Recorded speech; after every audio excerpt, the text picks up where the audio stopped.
BPSC TRE 4.0 new vacancy 2025 के लिए science biology के जितने भी प्रश्न बीपीएससी के द्वारा 1992 से लेकर के अब तक यानी कि बीपीएससी टीआरई 3.0 री एग्जाम तक पूछे गए हैं, उन सभी प्रश्नों को आज हम लोग एक ही सेशन में डिस्कस करेंगे।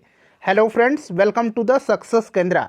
फ्रेंड्स देखिए, आज के इस सेशन में हम लोग बीपीएससी टीआरई 4.0 यानी कि बीपीएससी टीचर 4.0 न्यू वैकेंसी 2025 के लिए साइंस बायोलॉजी यानी कि जीव विज्ञान के जितने भी प्रश्न बीपीएससी के द्वारा 1992 से लेकर के अब तक यानी कि बीपीएससी टीआरई 3.0 री एग्जाम तक पूछे गए हैं, उन सारे प्रश्नों को आज हम लोग एक ही सेशन में डिस्कस करेंगे।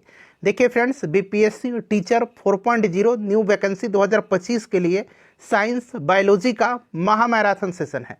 सारे इंपॉर्टेंट क्वेश्चंस आपको इस सेशन में कवर हो जाएंगे। इसको ध्यानपूर्वक पूरा देखिएगा फ्रेंड्स। अगर आप चैनल पर पहली बार आए हैं तो चैनल को सब्सक्राइब कर लीजिए और जो बगल में बेल आइकन है, घंटी का निशान है, उसको जरूर दबा लीजिएगा ताकि जब भी बीपीएससी टीआरई 4.0 से रिलेटेड इसी तरह का इंपॉर्टेंट वीडियो अपलोड किया जाए तो उसका नोटिफिकेशन सबसे पहले आपके पास पहुंच जाए।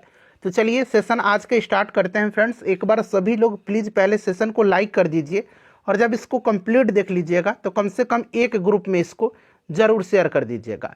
तो चलिए शुरू करते हैं अब हम लोग आज का सेशन। तो फ्रेंड्स, आज के सेशन का पहला प्रश्न पढ़ेंगे। देखिए पहला प्रश्न क्या पूछा गया है।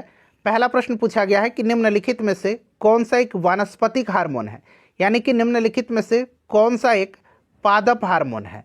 आप देख सकते हैं फ्रेंड्स, ये प्रश्न जो है बीपीएससी टीआरई 3.0 री एग्जाम का क्वेश्चन है और सबसे पहले हम लोग बीपीएससी टीआरई 3.0 री एग्जाम के प्रश्नों को करेंगे, फिर बीपीएससी टीआरई 3.0 का जो एग्जाम कैंसिल हो गया था उसके बायोलॉजी के प्रश्नों को करेंगे और फिर हम लोग कंप्लीट जितने भी प्रश्न बायोलॉजी के बीपीएससी के द्वारा 1992 से लेकर के अब तक पूछे गए हैं उनको इस सेशन में हम कवर करेंगे। चलिए सब लोग आंसर कमेंट करिए कि निम्नलिखित में से कौन सा एक वानस्पतिक हार्मोन है। तो फ्रेंड्स देखिए, कुछ वानस्पतिक हार्मोन्स यानी कि कुछ पादप हार्मोन्स के मैं नाम बता रहा हूँ, आप उनका नाम जरूर ध्यान रखिएगा। देखिए सबसे पहले ऑक्सिन है, ऑक्सिन। उसके बाद देखिए एब्सेसिक एसिड यानी कि एब्सेसिक अम्ल। उसके बाद जिबरेलिन, ठीक है। उसके बाद देखिए साइटोकाइनिन, फिर एथिलीन। और देखिए एथिलीन जो होता है ये फलों के पकाने में सहायक पादप हार्मोन होता है और एक फ्लोरोजिन्स होता है, ये फूलों के खिलाने में सहायक होता है। तो यहाँ पर देखिए साइटोकाइनिन दिया गया है जो कि एक पादप हार्मोन है, एक वानस्पतिक हार्मोन है। चलिए नेक्स्ट क्वेश्चन है हमारा कि लाइकेंस में शैवाल एवं कवक का रिश्ता पारिस्थितिकी में क्या कहलाता है। यह भी प्रश्न बीपीएससी टीआरई 3.0 री एग्जाम का है। बताइए लाइकेंस में शैवाल एवं कवक का रिश्ता पारिस्थितिकी में क्या कहलाता है। तो फ्रेंड्स ये कहलाता है, अंग्रेजी में इसको म्यूचुअलिज्म कहते हैं और हिंदी में इसको कहते हैं सहोपकारिता, ठीक है ना। तो ध्यान रखिएगा ऑप्शन सी यहाँ पर राइट आंसर हो जाएगा।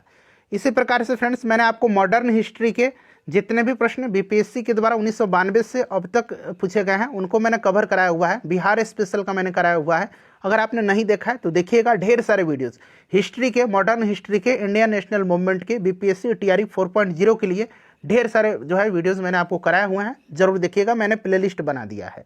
चलिए उल्टे एवं सीधे दोनों प्रकार के पारिस्थितिक पिरामिड किस में पाए जाते हैं। उल्टे एवं सीधे दोनों प्रकार के, देखिए ये तो संख्या पिरामिड होता है, इसमें उल्टे और सीधे दोनों प्रकार के पारिस्थितिक पिरामिड पाए जाते हैं। जीव भार का पिरामिड, इसमें भी पाए जाते हैं उल्टे एवं सीधे दोनों प्रकार के पिरामिड। लेकिन ये ऊर्जा का जो पिरामिड होता है, ध्यान रखिएगा, इसमें केवल सीधा पिरामिड पाया जाता है, इसमें केवल सीधा पिरामिड पाया जाता है। तो पूछा गया कि किस में दोनों पाए जाते हैं, तो ए और बी यानी कि ऑप्शन डी राइट आंसर हो जाएगा, एक से अधिक, ठीक है। चलिए देखिए अगला प्रश्न कि खाद्य श्रृंखला में कीटभक्षी पौधे के पौष्टिक स्तर का नाम क्या है। खाद्य श्रृंखला में कीटभक्षी पौधे के पौष्टिक स्तर का नाम बताइए, राइट आंसर क्या हो जाएगा। तो फ्रेंड्स ये आपके प्रोड्यूसर हो जाएंगे यानी कि उत्पादक, ठीक है ना। और मैं जो आंसर बता रहा हूँ ये बीपीएससी के द्वारा दिया गया आंसर है। चलिए उसके बाद देख लीजिएगा कि हमारे शरीर में मलेरिया परजीवी का भंडारण स्थल कहाँ पर, मलेरिया परजीवी का बताइए। तो फ्रेंड्स ये आपका प्लीहा हो जाएगा, यहाँ पर ऑप्शन ए करेक्ट आंसर हो जाएगा, प्लीहा, ठीक है ना। चलिए उसके बाद अगला प्रश्न हमारा कि निम्नलिखित में से कौन सी अंतःस्रावी ग्रंथि नहीं है। प्रश्न को ध्यान से पढ़िएगा, ऐसा नहीं आप अंतःस्रावी ग्रंथि पढ़ लीजिए और नहीं आपसे छूट जाए, तो ऐसा मत कीजिएगा। प्रश्न को ध्यानपूर्वक पढ़िएगा। निम्नलिखित में से कौन सी एक अंतःस्रावी ग्रंथि नहीं है। तो देखिए थायराइड है, पिट्यूटरी है, ये अंतःस्रावी ग्रंथि है। लेकिन लैक्रिमल जो है ये आपकी बहिस्रावी ग्रंथि होती है, तो ये अंतःस्रावी नहीं है, बहिस्रावी हो जाएगा, ठीक है। चलिए उसके बाद देखिए मानव शरीर में यकृत एवं मांसपेशियों में संधारित ग्लाइकोजन का रूप होता है। बताइए ग्लाइकोजन के रूप में जो है ये आपके यकृत और मांसपेशियों में पाए जाते हैं। तो इसका रूप पूछा गया है। मोनोसेकेराइड होता है, पॉलीसेकेराइड होता है, प्रोटीन होता है, किस रूप में होता है? तो फ्रेंड्स ध्यान रखिएगा ये किस रूप में होता है ये आपसे पूछा जा रहा है। बताइए, तो ये पॉलीसेकेराइड के रूप में होता है, पॉलीसेकेराइड के रूप में। ठीक है, चलिए उसके बाद अगला प्रश्न है कि प्रकाश की ओर, ऑप्शन ई तो आपको पता ही है, ठीक है ना। प्रकाश की ओर पौधे के झुकाव का मुख्य कारण क्या है? प्रकाश की ओर पौधे के झुकाव का मुख्य कारण क्या है? तो यहाँ पर देखेंगे ये ऑक्सीजन तो होता ही है, पहले आप ध्यान रखिएगा, बट इसमें देखिए प्ररोह के छायादार भाग की ओर ऑक्सीजन का विसरण, डिफ्यूजन, ऑप्शन सी यहाँ पर राइट आंसर होगा। ठीक है, चलिए उसके बाद अगला प्रश्न देखिएगा कि निम्नलिखित में से कौन सी एक खाद्य श्रृंखला है? खाद्य श्रृंखला का निर्माण इसमें किसमें हो रहा है? तो देखेंगे आप ग्रास यानी कि घास, हिरन और बाघ, घास, हिरन और बाघ एक खाद्य श्रृंखला का निर्माण कर रहे हैं। ऑप्शन ए राइट आंसर हो जाएगा। चलिए उसके बाद अगला प्रश्न है कि रक्त में त्रुटिपूर्ण हीमोग्लोबिन निम्न में से किस में दिखता है? रक्त में त्रुटिपूर्ण हेमोग्लोबिन निम्न में से किस में दिखता है? तो फ्रेंड्स ये आपका है दात्र कोशिका अरक्तता। ठीक है ना, इसको ध्यान रखिएगा। क्लियर? चलिए उसके बाद हम लोग नेक्स्ट क्वेश्चन कर लेंगे। अगला प्रश्न है हमारा कि निम्नलिखित में से कौन सा गर्म खून का प्राणी है? गर्म खून यानी कि आपके वार्म ब्लडेड एनिमल कौन सा है? तो देखिए जनरली जो होते हैं ना बर्ड्स और मैमल्स जो होते हैं ये वार्म ब्लडेड होते हैं। ठीक है, तो इसमें से देखिए सारे के सारे ऑप्शन जो आपको दिख रहे हैं ये सारे कोल्ड ब्लडेड हैं, सारे कोल्ड ब्लडेड हैं, इसलिए ऑप्शन ई हो जाएगा, उपरोक्त में से कोई नहीं। ठीक है ना, उपरोक्त में से कोई नहीं। ठीक है, फिश भी इसमें से कोल्ड ब्लडेड है, मगरमच्छ भी है, टोड भी है। चलिए उसके बाद नेक्स्ट क्वेश्चन है हमारा। अगला प्रश्न है कि वृक्ष की जड़ों को मृदा से पानी कैसे मिलता है? वृक्ष की जड़ों को मृदा से पानी कैसे मिलता है? तो एक तो आपने ऑस्मोसिस तो पढ़ा ही होगा, बट यहाँ पर देखिए केशिका जल जो होता है कैपिलरी, ध्यान रखिएगा, ऑप्शन सी यहाँ पर इसका आंसर हो जाएगा। ठीक है, चलिए उसके बाद देखिएगा कि कौन से लक्षण किसी पादप को जलोद्भिद बनाते हैं? ठीक है ना, बताइए। हाइड्रोफाइट बनाते हैं, कौन से लक्षण? तो यहाँ पर सबसे पहले आप ध्यान दीजिएगा, इसका जो आंसर हो जाएगा वो ऑप्शन डी हो जाएगा, उपरोक्त में से एक से अधिक। अब देखिए यांत्रिक उत्तक का अभाव, बिल्कुल इसमें यांत्रिक उत्तक की आवश्यकता नहीं होती क्योंकि ये पौधे को सहारा जल के द्वारा मिल जाता है। तो ये वाला ऑप्शन सही दिया गया है। और यहाँ पर देखिएगा, यहाँ पर देखिए अगला क्या दिया गया है, वायु उत्तक की उपस्थिति, सुविकसित संवहन तंत्र की उपस्थिति, सुविकसित यहाँ पर नहीं होगा, तो ये और बी यहाँ पर इसका राइट आंसर हो जाएगा। ठीक है ना, चलिए उसके बाद नेक्स्ट क्वेश्चन हमारा कि मृदा का पलवार करना संबंधित है। मृदा का पलवार, तो देखिए मृदा के पलवार से क्या होता है, जो मिट्टी होते हैं उसकी स्वास्थ्य में भी बढ़ोतरी होती है, खरपतवार बढ़ने से भी रोका जाता है पलवार की विधि के द्वारा, और मृदा की नमी को बनाए रखने में। तो उपरोक्त में से एक से अधिक राइट आंसर हो जाएगा। ठीक है ना, तीनों यहाँ पर करेक्ट हो जाएगा। चलिए उसके बाद देखिएगा कि एक खाद्य श्रृंखला में कौन से पोषक स्तर का ऊर्जा स्तर सबसे अधिक होता है? एक खाद्य श्रृंखला में कौन से पोषक स्तर का ऊर्जा स्तर सबसे अधिक होता है? तो सबसे अधिक ऊर्जा स्तर उत्पादक का होता है। ठीक है ना, उत्पादक का, प्रोड्यूसर का। चलिए उसके बाद देखिए पौधे एवं पशु कोशिकाओं में अंतर निम्न में से किस संरचना से स्पष्ट होती है? पादप कोशिका और जंतु कोशिका में अंतर। तो आपको पता है ना इसमें से कोशिका भित्ति होता है। ठीक है ना, पादप कोशिका और जंतु कोशिका में अंतर जो है ये किस संरचना से स्पष्ट होता है? तो कोशिका भित्ति। ठीक है, चलिए पादप कोशिका में कोशिका भित्ति पाई जाती है परंतु जंतु कोशिका में नहीं पाई जाती है। चलिए उसके बाद नेक्स्ट क्वेश्चन हमारा कि बाढ़ को रोकने के लिए सबसे उत्तम विधि कौन सी है? जो फ्लड होते हैं उनको रोकने के लिए, तो रोकने का सबसे जो है वन रोपण हो जाएगा। ठीक है, बाढ़ रोकने का। चलिए उसके बाद नेक्स्ट क्वेश्चन हमारा कि रेगिस्तान में पाए जाने वाले जंतु क्या कहलाते हैं? रेगिस्तान में पाए जाने वाले जंतु, तो फ्रेंड्स इसको कहा जाता है डेजर्टिकोलस। ठीक है ना, डेजर्टिकोलस कहा जाता है इनको। चलिए लंबा सेशन है, थोड़ा सा जल्दी में हम लोग डिस्कस करेंगे फ्रेंड्स, आप लोग सपोर्ट करिएगा। देखिए संघ इकाइनोडर्मेटा के लिए क्या सत्य है? अच्छा, संघ इकाइनोडर्मेटा जो है ना फ्रेंड्स, इसमें क्या क्या आता है? सी स्टार आता है, सी अर्चिन आता है, सी अर्चिन, सी अर्चिन का नाम याद रखिएगा, पूछा जाता है सी अर्चिन। ठीक है ना, सी क्यूकुम्बर आता है, समुद्री खीरा, ये सब इकाइनोडर्मेटा संघ के अंतर्गत आते हैं। और देखिए यह जो है त्रिस्तरीय होता है और इसमें सिलोमिक गुहा होता है, बिल्कुल ये सही दिया गया है।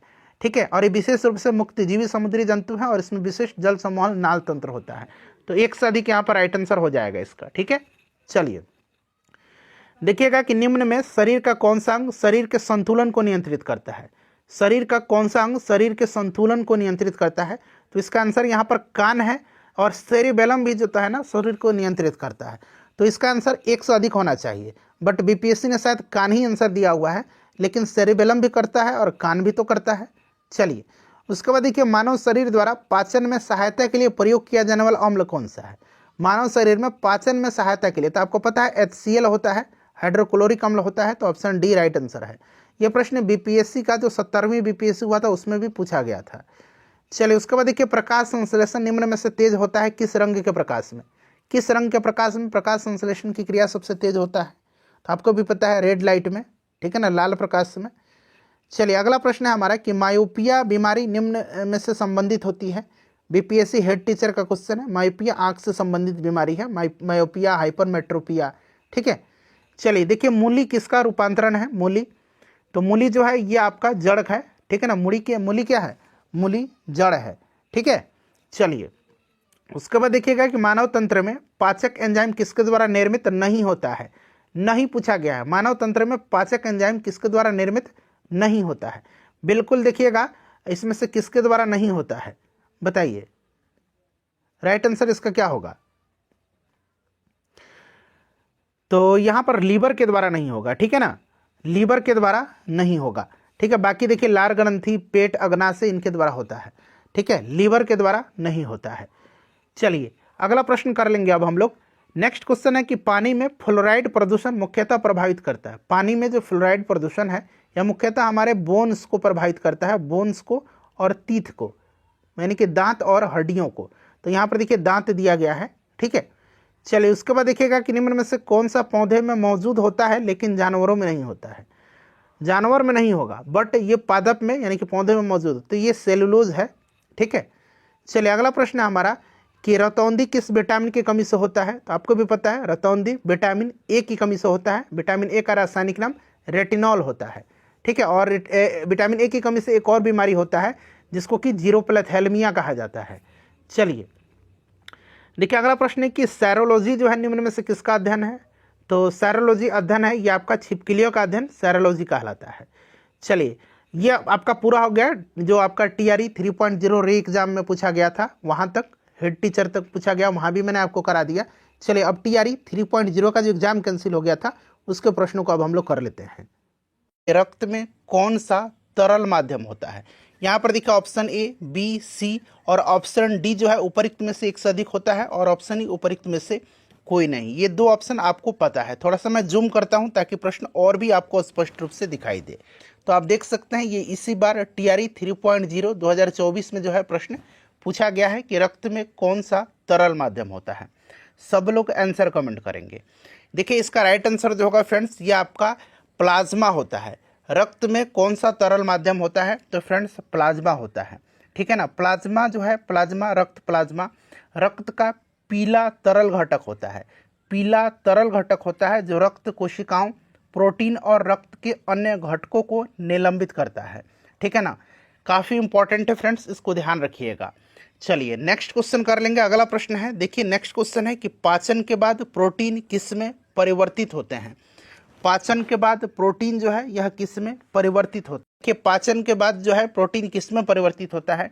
ये प्रश्न जो है TRE 3.0 2024 में पूछा गया है, और साथ ही साथ BPSC असिस्टेंट का जो पेपर हुआ था 2019 में हूबहू यही प्रश्न पूछा गया था। तो आप देख सकते हैं कि प्रश्न BPSC रिपीट करता है, ठीक है ना। पाचन के बाद प्रोटीन किस में परिवर्तित होता है बताइए फ्रेंड्स, इसका राइट आंसर क्या हो जाएगा? तो फ्रेंड्स ये आपका एमिनो एसिड में, option number A right answer इसका हो जाएगा।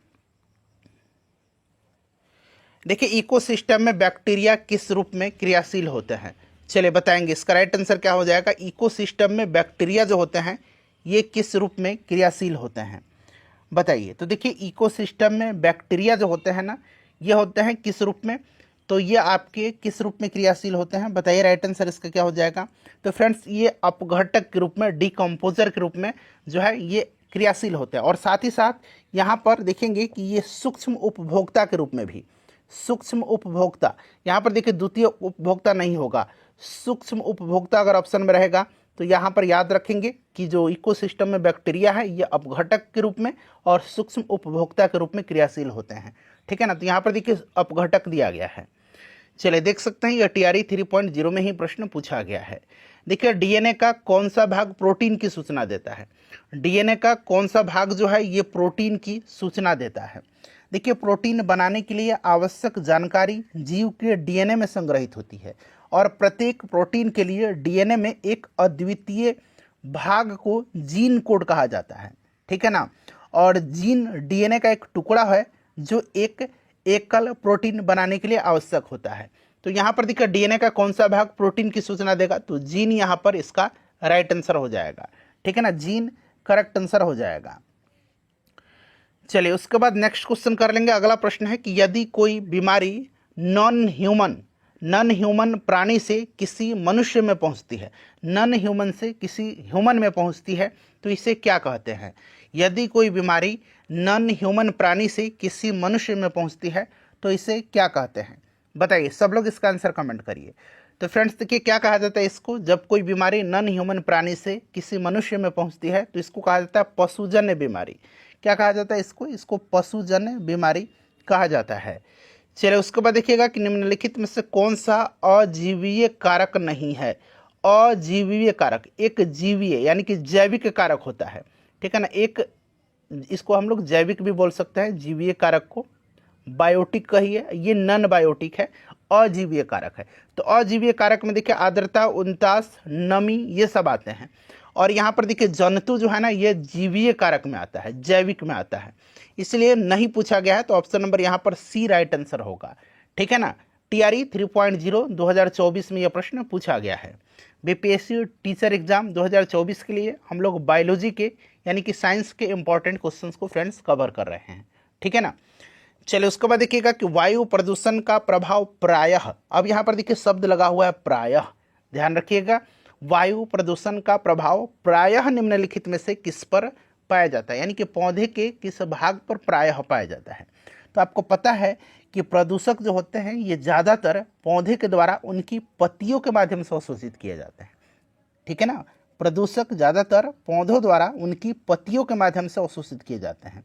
ठीक है, इस चीज़ को आप ध्यान रखिएगा। और वायु प्रदूषण का पौधे पर प्रभाव जो होता है क्या होता है? तो देखिए SO2 जो होता है, SO2 की अत्यधिक सांद्रता बढ़ने से इनकी पत्तियों की कोशिकाएं और क्लोरोफिल अपघटित होने लगती हैं, पत्तियां पीली पड़ जाती हैं और गिरने लगती हैं। अत्यधिक प्रदूषण होने की स्थिति में पत्तियां मर जाती हैं। ठीक है, पौधे बौने रह जाते हैं तथा कायिक जनन और वृद्धि रुक जाती है। तो प्रायः जो है यहाँ पर पत्तियों पर जो पाया जाता है, वैसे तो फूलों पर भी पाया जाएगा, तनों पर भी पाया जाएगा, लेकिन प्रायः जो है पत्तियों पर पाया जाता है। ठीक है ना, जो मैंने आपको एक्सप्लेनेशन में बताया भी है।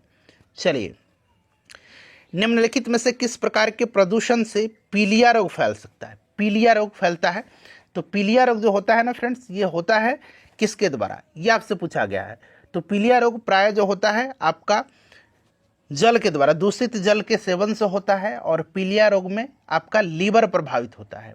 ठीक है ना, चलिए नेक्स्ट क्वेश्चन है कि निम्नलिखित में से देखिए भारत में कौन सा स्थान जो है जैव विविधता का हॉट स्पॉट है? जैव विविधता का हॉट स्पॉट है कौन सा जगह जो है, कौन सा स्थान जो है भारत में?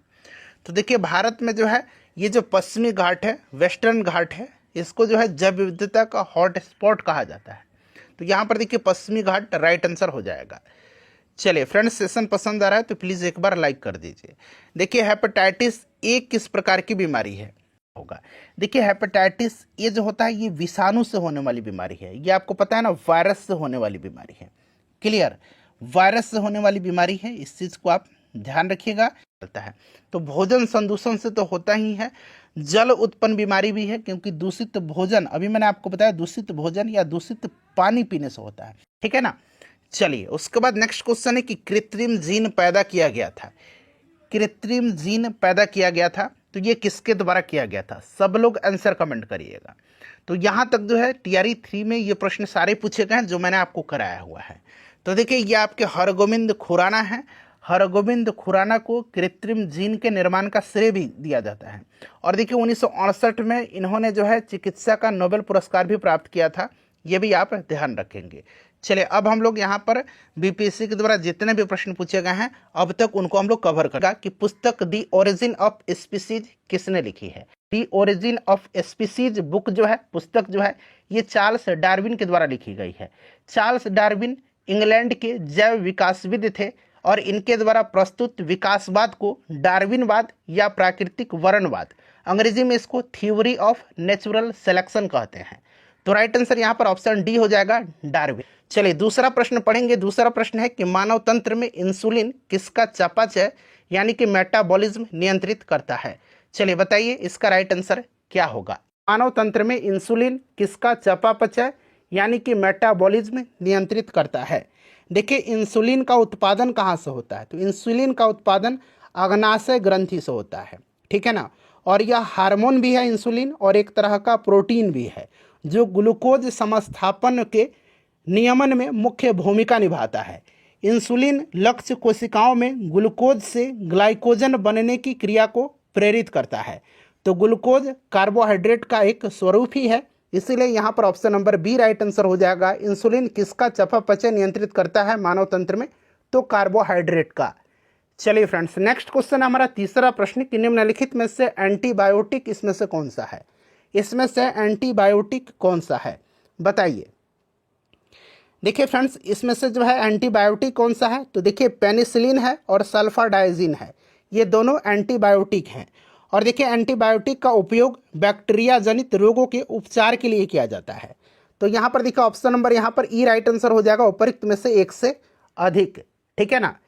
चलिए उसके बाद नेक्स्ट क्वेश्चन हमारे कि निम्नलिखित में से कौन सा मुख्यतः कार्बोहाइड्रेट है।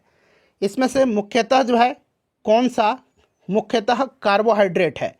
देखिए यहाँ पर मुख्यतः शब्द लगा हुआ है, इस चीज़ को आपको ध्यान रखना है। तो देखिए इन विकल्पों में से चावल जो है कार्बोहाइड्रेट का मुख्य स्रोत है।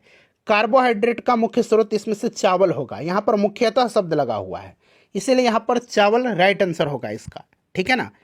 चलिए उसके बाद नेक्स्ट क्वेश्चन है कीट संवर्धन क्या है। कीट संवर्धन क्या है बताइए, राइट आंसर इसका क्या होगा, कीट संवर्धन क्या है। तो देखिए कीट संवर्धन कीटों जैसे कि केंचुआ की वृद्धि करने का विज्ञान है, ठीक है ना। और केंचुआ को आपको पता है क्या कहा जाता है, कृषकों का मित्र, भूमि की आंत भी इसको कहा जाता है, ठीक है। केंचुआ खाद या वर्मी कंपोस्ट पोषक पदार्थों से भरपूर एक उत्तम जैव उर्वरक भी होता है, ठीक है ना। तो यहाँ पर इसका right answer option number A हो जाएगा, कीटों की वृद्धि करने का विज्ञान। चलिए उसके बाद नेक्स्ट क्वेश्चन कर लेंगे अगला प्रश्न कि जेनेटिक निम्न में से किसका अध्ययन है। जेनेटिक्स जो है निम्न में से किसका अध्ययन है। चलिए बताइए इसका राइट आंसर फ्रेंड्स क्या होगा, जेनेटिक्स किसका अध्ययन है। तो देखिए फ्रेंड्स जेनेटिक्स जीव विज्ञान की वह शाखा है जिसके अंतर्गत जीवधारियों के जीनों, आनुवांशिकता और विचरण का अध्ययन किया जाता है। तो यहाँ पर देखिए आनुवांशिकता और विचरण दिया गया है, ऑप्शन नंबर यहाँ पर इसका डी करेक्ट आंसर हो जाएगा। चलिए उसके बाद देखिएगा कि गर्भ में भ्रूण के विकास को जानने के लिए निम्नलिखित में से देखिए निम्नलिखित किरणों या तरंगों में से किसका उपयोग किया जाता है। गर्भ में भ्रूण के विकास को जानने के लिए निम्नलिखित किरणों तरंगों में से किसका उपयोग किया जाता है बताइए इसका राइट आंसर फ्रेंड्स क्या होगा। सभी लोग इसका आंसर कमेंट करिएगा। तो यहाँ पर ध्यान दीजिएगा फ्रेंड्स, इसका जो करेक्ट आंसर होगा वो आपका गर्भ में भ्रूण के विकास को जानने के लिए अल्ट्रासाउंड तकनीक के तहत पराध्वनि तरंगों का यानी कि अल्ट्रा साउंड वेव्स का जो है उपयोग किया जाता है, ठीक है ना। तो यहाँ पर option number C right answer इसका हो जाएगा।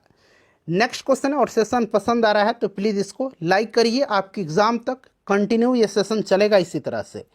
चलिए निम्नलिखित में से कौन सा एक सच्चा फल नहीं है यानी कि ट्रू फ्रूट नहीं है इसमें से।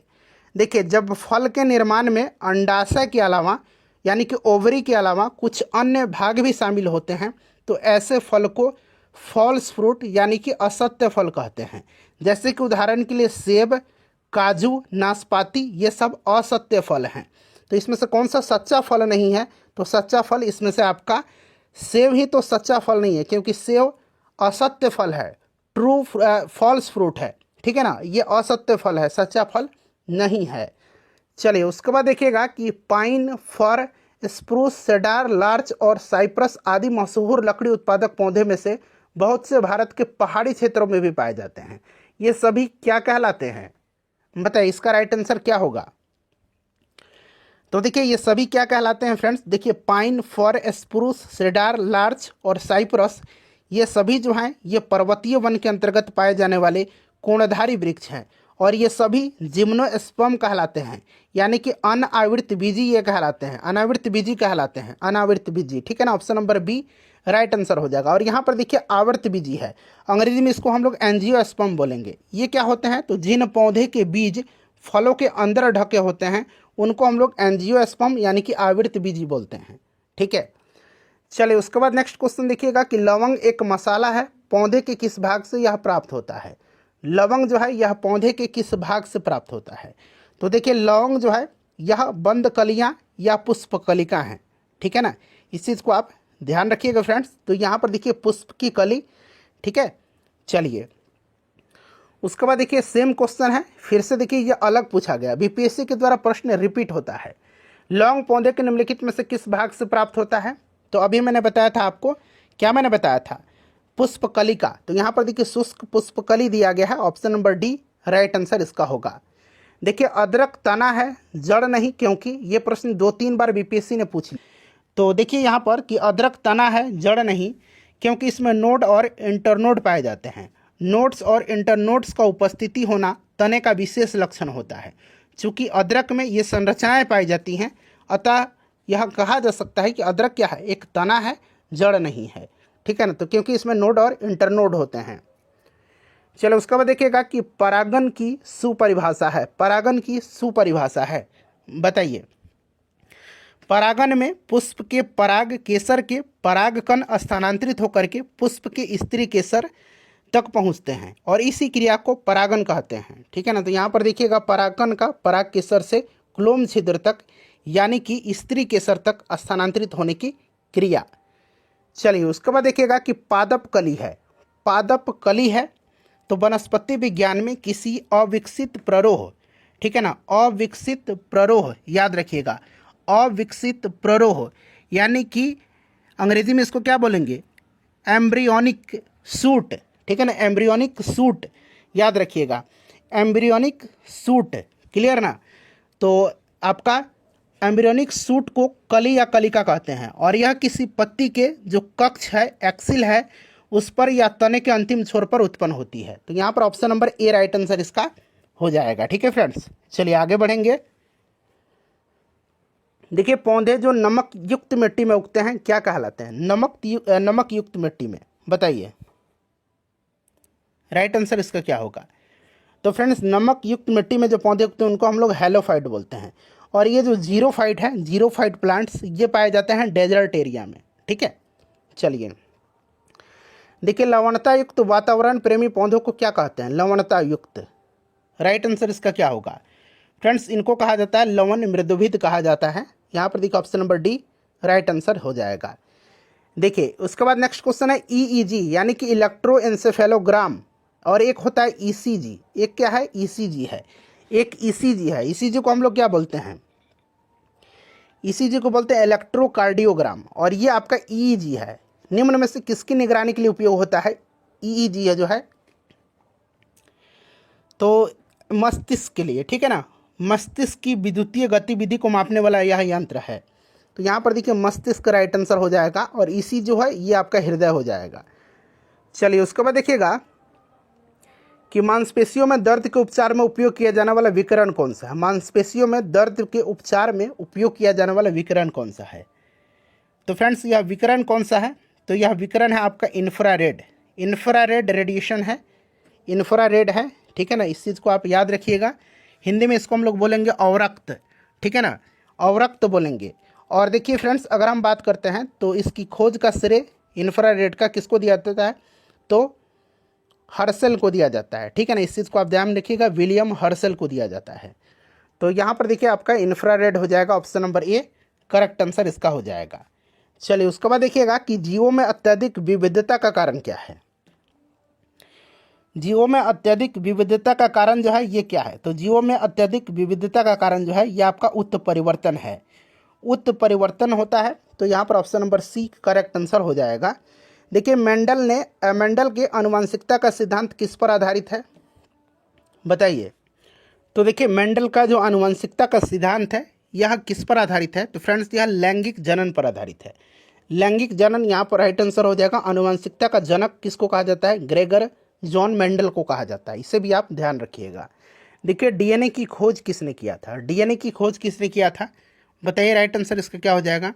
डीएनए की खोज जो है किसने किया था? तो देखिए डीएनए की पहचान जो है सर्वप्रथम किया था फ्रेडरिक मिस्सर ने। डीएनए की खोज किया था फ्रेडरिक मिस्सर ने। ऑप्शन में देखिए फ्रेडरिक मिस्सर कहीं भी नहीं दिया गया है, इसलिए ऑप्शन नंबर ई राइट आंसर हो जाएगा। उपरोक्त में से कोई नहीं। डीएनए की खोज किसने किया था? फ्रेडरिक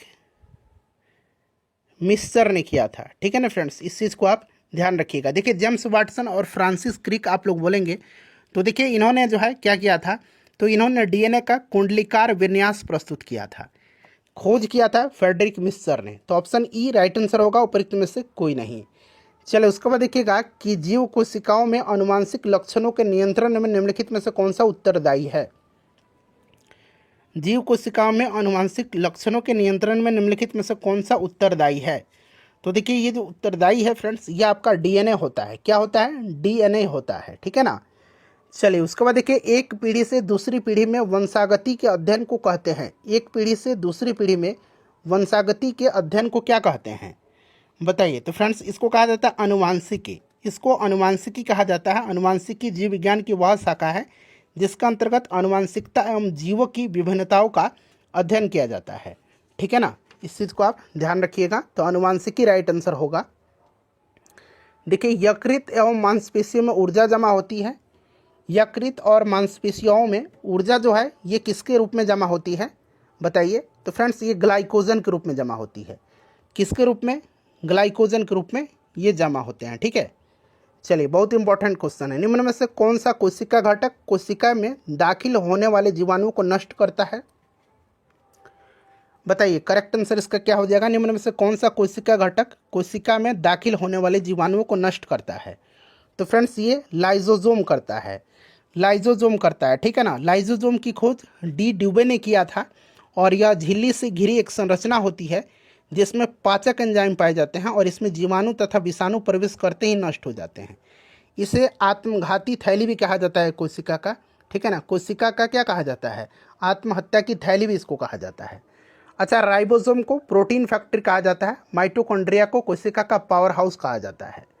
चलो उसके बाद देखिएगा कि शरीर में लौह की कमी होने से क्या होता है? लोहे की कमी से कौन सा रोग होगा? ये आपको भी पता है फ्रेंड्स। यह आपका होता है एनीमिया, यानी कि रक्त अल्पता। ठीक है ना। एनीमिया होगा, रक्त अल्पता होगा। क्लियर। चलिए मानव शरीर का सामान्य तापमान होता है।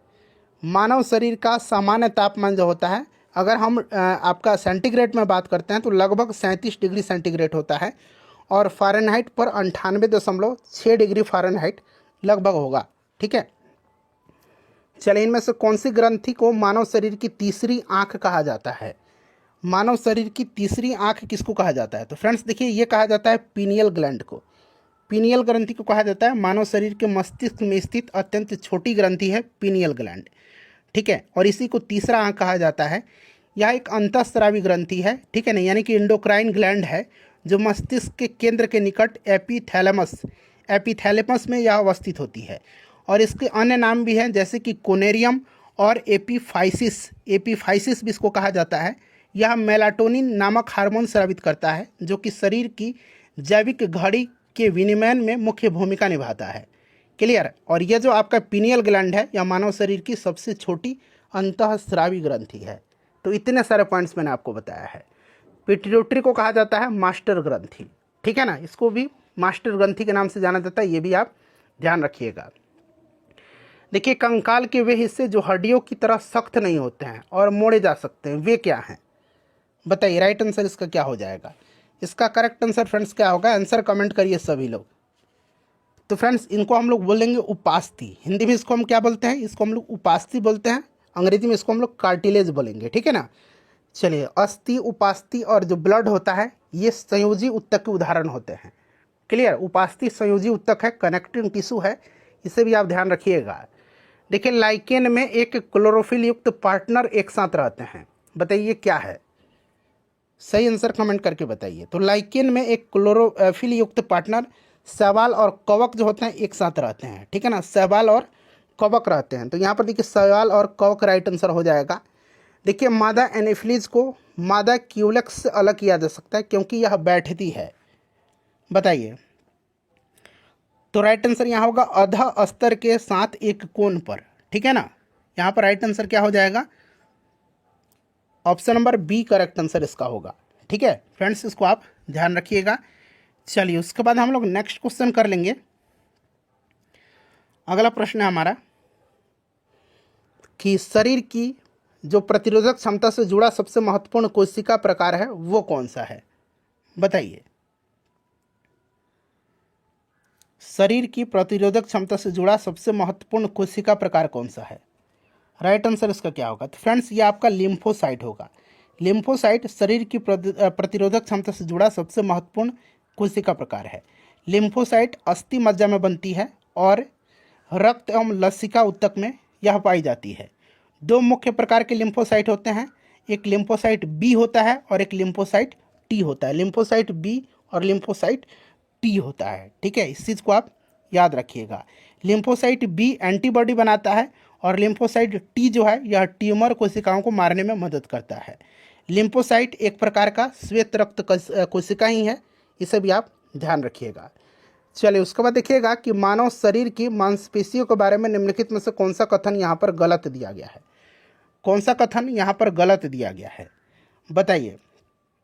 देखिए मांसपेशी एक व्यक्ति को चलने, बोलने, खाने इत्यादि काम में सहायता देती है। ये दिल की धड़कन, श्वसन और पाचन को भी नियंत्रित करती है।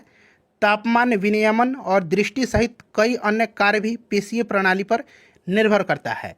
मांसपेशियां जोड़ी में कार्य करती हैं और सिकुड़ने पर छोटी, सख्त और मोटी भी हो जाती हैं और यह केवल हड्डी को धक्का दे सकती है। ये जो है गलत दिया गया यहाँ पर, केवल हड्डी ही नहीं और भी मैंने आपको बहुत सारे कार्य इसके बताए हुए हैं। बाकी देखिए यहाँ पर बाकी सही है, मैंने जो भी बताया जोड़े में कार्य करती है, सिकुड़ने पर छोटी, सख्त और मोटी हो जाती है, तो ये तो है ही आपका। चलो उसके बाद देखिएगा कि ल्यूकेमिया कई प्रकार के कैंसर का एक नाम है जो अस्थि मज्जा में उत्पन्न होता है और बहुत संख्या में असामान्य रक्त कणिकाओं का बनना शुरू करता है। यह रक्त कणिका कौन सा है, ल्यूकेमिया। बताइए राइट आंसर क्या होगा इसका। तो देखिए फ्रेंड्स, इसमें रुधिर में श्वेत रक्त कणिका यानी कि WBC की संख्या असामान्य रूप से बढ़ जाती है। तो यहाँ पर राइट आंसर WBC हो जाएगा, श्वेत रक्त कणिका, ठीक है ना। चलिए उसके बाद नेक्स्ट क्वेश्चन है हमारा कि मानव शरीर के किस अंग में उपकला कोशिका पाई जाती है। देखिए BPSC TRE 3.0 में जितने भी हिस्ट्री के प्रश्न पूछे गए थे, बिहार स्पेशल के पूछे गए थे, उन सबको मैंने अलग अलग सेशन में कवर कराया हुआ है। देखिए लिंक डिस्क्रिप्शन बॉक्स में आपको मिलेगा। बताइए उपकला कोशिका पाई जाती हैं, राइट आंसर इसका क्या होगा। देखिए उपकला कोशिका यानी कि यहाँ पर देखिएगा उपकरण ऊतक यानी कि एपिथेलियल टिश्यू जिसको कहते हैं, एक महीन और चिकनी झिल्ली होती है जो शरीर के भीतरी समस्त अंगों के बाह्य पृष्ठों को आच्छादित किए हुए है। उपकला ऊतक शरीर के विभिन्न अंग जैसे कि जीभ, वृकनली, लार ग्रंथि, स्वेद ग्रंथि, अग्नाशय, फेफड़ा, नाक, आँख, कान में पाया जाता है। तो यहाँ पर देखिए फेफड़ा, नाक, अग्नाशय इन सब में पाया जाता है, तो एक से अधिक यहाँ पर राइट आंसर इसका हो जाएगा, ठीक है। चलिए देखिए आंत ज्वर मानव शरीर के किस अंग को प्रभावित करता है। आंत ज्वर जो है यह किसको प्रभावित करता है, तो फ्रेंड्स यह प्रभावित करता है किसको, तो आंत को ही यह प्रभावित करता है, ठीक है ना। तो यहाँ पर राइट आंसर आंत करेक्ट आंसर हो जाएगा, ठीक है। टाइफाइड और हैजा भी आंत को प्रभावित करता है। TB, प्लेग, निमोनिया ये सब फेफड़ा को प्रभावित करते हैं, ठीक है ना। टिटेनस जो है, कोढ़ जो है ये तंत्रिका तंत्र को प्रभावित करता है और डिफ्थीरिया और काली खांसी जो है ये श्वास नली को प्रभावित करते हैं। देखिए कार्बनिक कृषि एक ऐसी कृषि प्रणाली है जिसमें, थोड़ा सा छोटा कर देता हूं ताकि आपको और भी स्पष्ट रूप से दिखाई दे। बताइए करेक्ट आंसर क्या होगा। तो देखिए फ्रेंड्स इसमें क्या होगा कि कार्बनिक खादों, पुनर्चक्रित फॉर्म अपशिष्टों और जैव कारकों का अधिकतम मात्रा में प्रयोग किया जाता है। तो ऑप्शन नंबर यहाँ पर सी इसका राइट आंसर हो जाएगा, ठीक है। चलिए उसके बाद नेक्स्ट क्वेश्चन करेंगे कि निम्न में से कौन सी क्रिया पृथ्वी पर हो रहे कार्बन चक्र में ऑक्सीजन को बढ़ाती है। कौन सी इसमें से क्रिया जो है पृथ्वी पर हो रहे कार्बन चक्र में ऑक्सीजन को बढ़ाती है। राइट आंसर इसका क्या होगा, चलिए बताइएगा फ्रेंड्स इसका करेक्ट आंसर क्या होगा। तो यहाँ पर देखिए ये आपका प्रकाश संश्लेषण है। प्रकाश संश्लेषण की प्रक्रिया में कार्बन डाइऑक्साइड ग्रहण होता है और ऑक्सीजन मुक्त होती है। पृथ्वी पर कार्बन चक्र में प्रकाश संश्लेषण की क्रिया ऑक्सीजन को बढ़ाती है। तो यहाँ पर देखिए प्रकाश संश्लेषण हो जाएगा। उसके बाद देखिए निम्न में से संवहनी पौधे को चुनिए। संवहनी पौधे इसमें से कौन से हैं? तो देखिए फर्न एक जो है अपुष्पक संवहनी पौधा है। संवहनी पौधा उन पौधे को कहते हैं हम लोग जिनमें जल और खनिज को भूमि से पादप के विभिन्न अंगों तक ले जाने के लिए जो है लिग्निफाइड टिश्यू पाए जाते हैं, उन्हीं को कहा जाता है। तो इसमें से अगर हम बात करते हैं तो देखिए फर्न आपका संवहनी पौधा है, क्योंकि इसमें जो है लिग्निफाइड टिश्यू पाया जाता है। चलिए उसके बाद नेक्स्ट क्वेश्चन है कि स्पाइरोगाइरा जो है निम्नलिखित में से शैवाल में से किसका एक उदाहरण है? स्पाइरोगाइरा निम्नलिखित शैवाल में से किसका एक उदाहरण है? स्पाइरोगाइरा जो है फ्रेंड्स यह एक प्रकार का हरा शैवाल है, ठीक है ना। इसमें क्लोरोफिल पाया जाता है और यह प्रकाश संश्लेषण की क्रिया के द्वारा स्वयं अपना भोजन तैयार करता है। क्लियर? तो यह हरा शैवाल हरित शैवाल हो जाएगा। चलिए उसके बाद नेक्स्ट क्वेश्चन हमारे कि निम्नलिखित में से शैवाल का एक उदाहरण इसमें से कौन सा है? इसमें से देखिए शैवाल का उदाहरण कौन सा है? तो ये डाइटम है। डाइटम जो है एकल कोशिका वाला शैवाल है, ठीक है। इस चीज़ को आप याद रखिएगा। ये कांच से बने घरों में पाए जाते हैं, ठीक है। तो यहाँ पर देखिए डाइटम हो जाएगा। उसके बाद देखिएगा कि निम्नलिखित में से कौन सा प्राणी जगत का सबसे बड़ा संघ है? सबसे बड़ा संघ कौन सा है फ्रेंड्स? तो सबसे बड़ा संघ जो है ये ऑर्थ्रोपोडा है। ऑर्थ्रोपोडा होगा, option number A right answer हो जाएगा। और देखिए ऑर्थ्रोपोडा में आपका कौन कौन सा आता है? झींगा, केकड़ा, ये सब आता है, ठीक है ना। चले उसके बाद देखिएगा कि निम्नलिखित में से जैविक उर्वरक का सही उदाहरण इसमें से कौन सा है? जैविक उर्वरक का सही उदाहरण कौन सा है बताइए। तो देखिए फ्रेंड्स इसमें से एक माइकोरिजल फंगी है और एक ब्लू ग्रीन शैवाल है। ये जैविक उर्वरक उदाहरण है, ठीक है ना। और यहाँ पर देखिएगा तो ऑप्शन या माइकोरिजिकल फंगी और ब्लू ग्रीन शैवाल, यानी कि एक और दो राइट आंसर हो जाएगा। बैसिलस थुरिएजियंसिस जो है ये क्या है? तो एक प्रकार के यह जीवाणु है। इसका प्रयोग बीटी का कपास में प्रयोग किया जाता है, बीटी के कपास में, ठीक है ना। चलिए उसके बाद देखिएगा नेक्स्ट क्वेश्चन हमारा कि निम्नलिखित में से किस पौधे ने खाद्य सामग्री संग्रह करने के लिए अपने स्टेम को संशोधित किया है? बताइए राइट आंसर इसका क्या होगा। निम्नलिखित में से किस पौधे ने खाद्य सामग्री संग्रह करने के लिए अपने स्टेम को संशोधित किया है? तो यह आपका कौन सा है? अदरक है, ठीक है ना। अदरक राइट आंसर यहाँ पर हो जाएगा, option number A correct answer होगा। मानव शरीर में होता है, आसान सा प्रश्न है, आप सभी को पता है, मानव शरीर में होता है लगभग 70% पानी। यानी कि अगर हम बात करते हैं तो मानव शरीर में जल की मात्रा लगभग 2/3 होती है। मानव शरीर का अधिकतम भाग जल से बना है, ठीक है ना। तो यहाँ पर देखिए 70% हो जाएगा। देखिए मानव स्वास्थ्य पर ओजोन अवक्षय के क्या प्रभाव हो सकते हैं बताइए, क्या प्रभाव हो सकते हैं? तो देखिए एक तो सनबर्न होगा, मोतियाबिंद भी हो सकता है, त्वचा कैंसर होगा और त्वचा का मुरझाना होगा।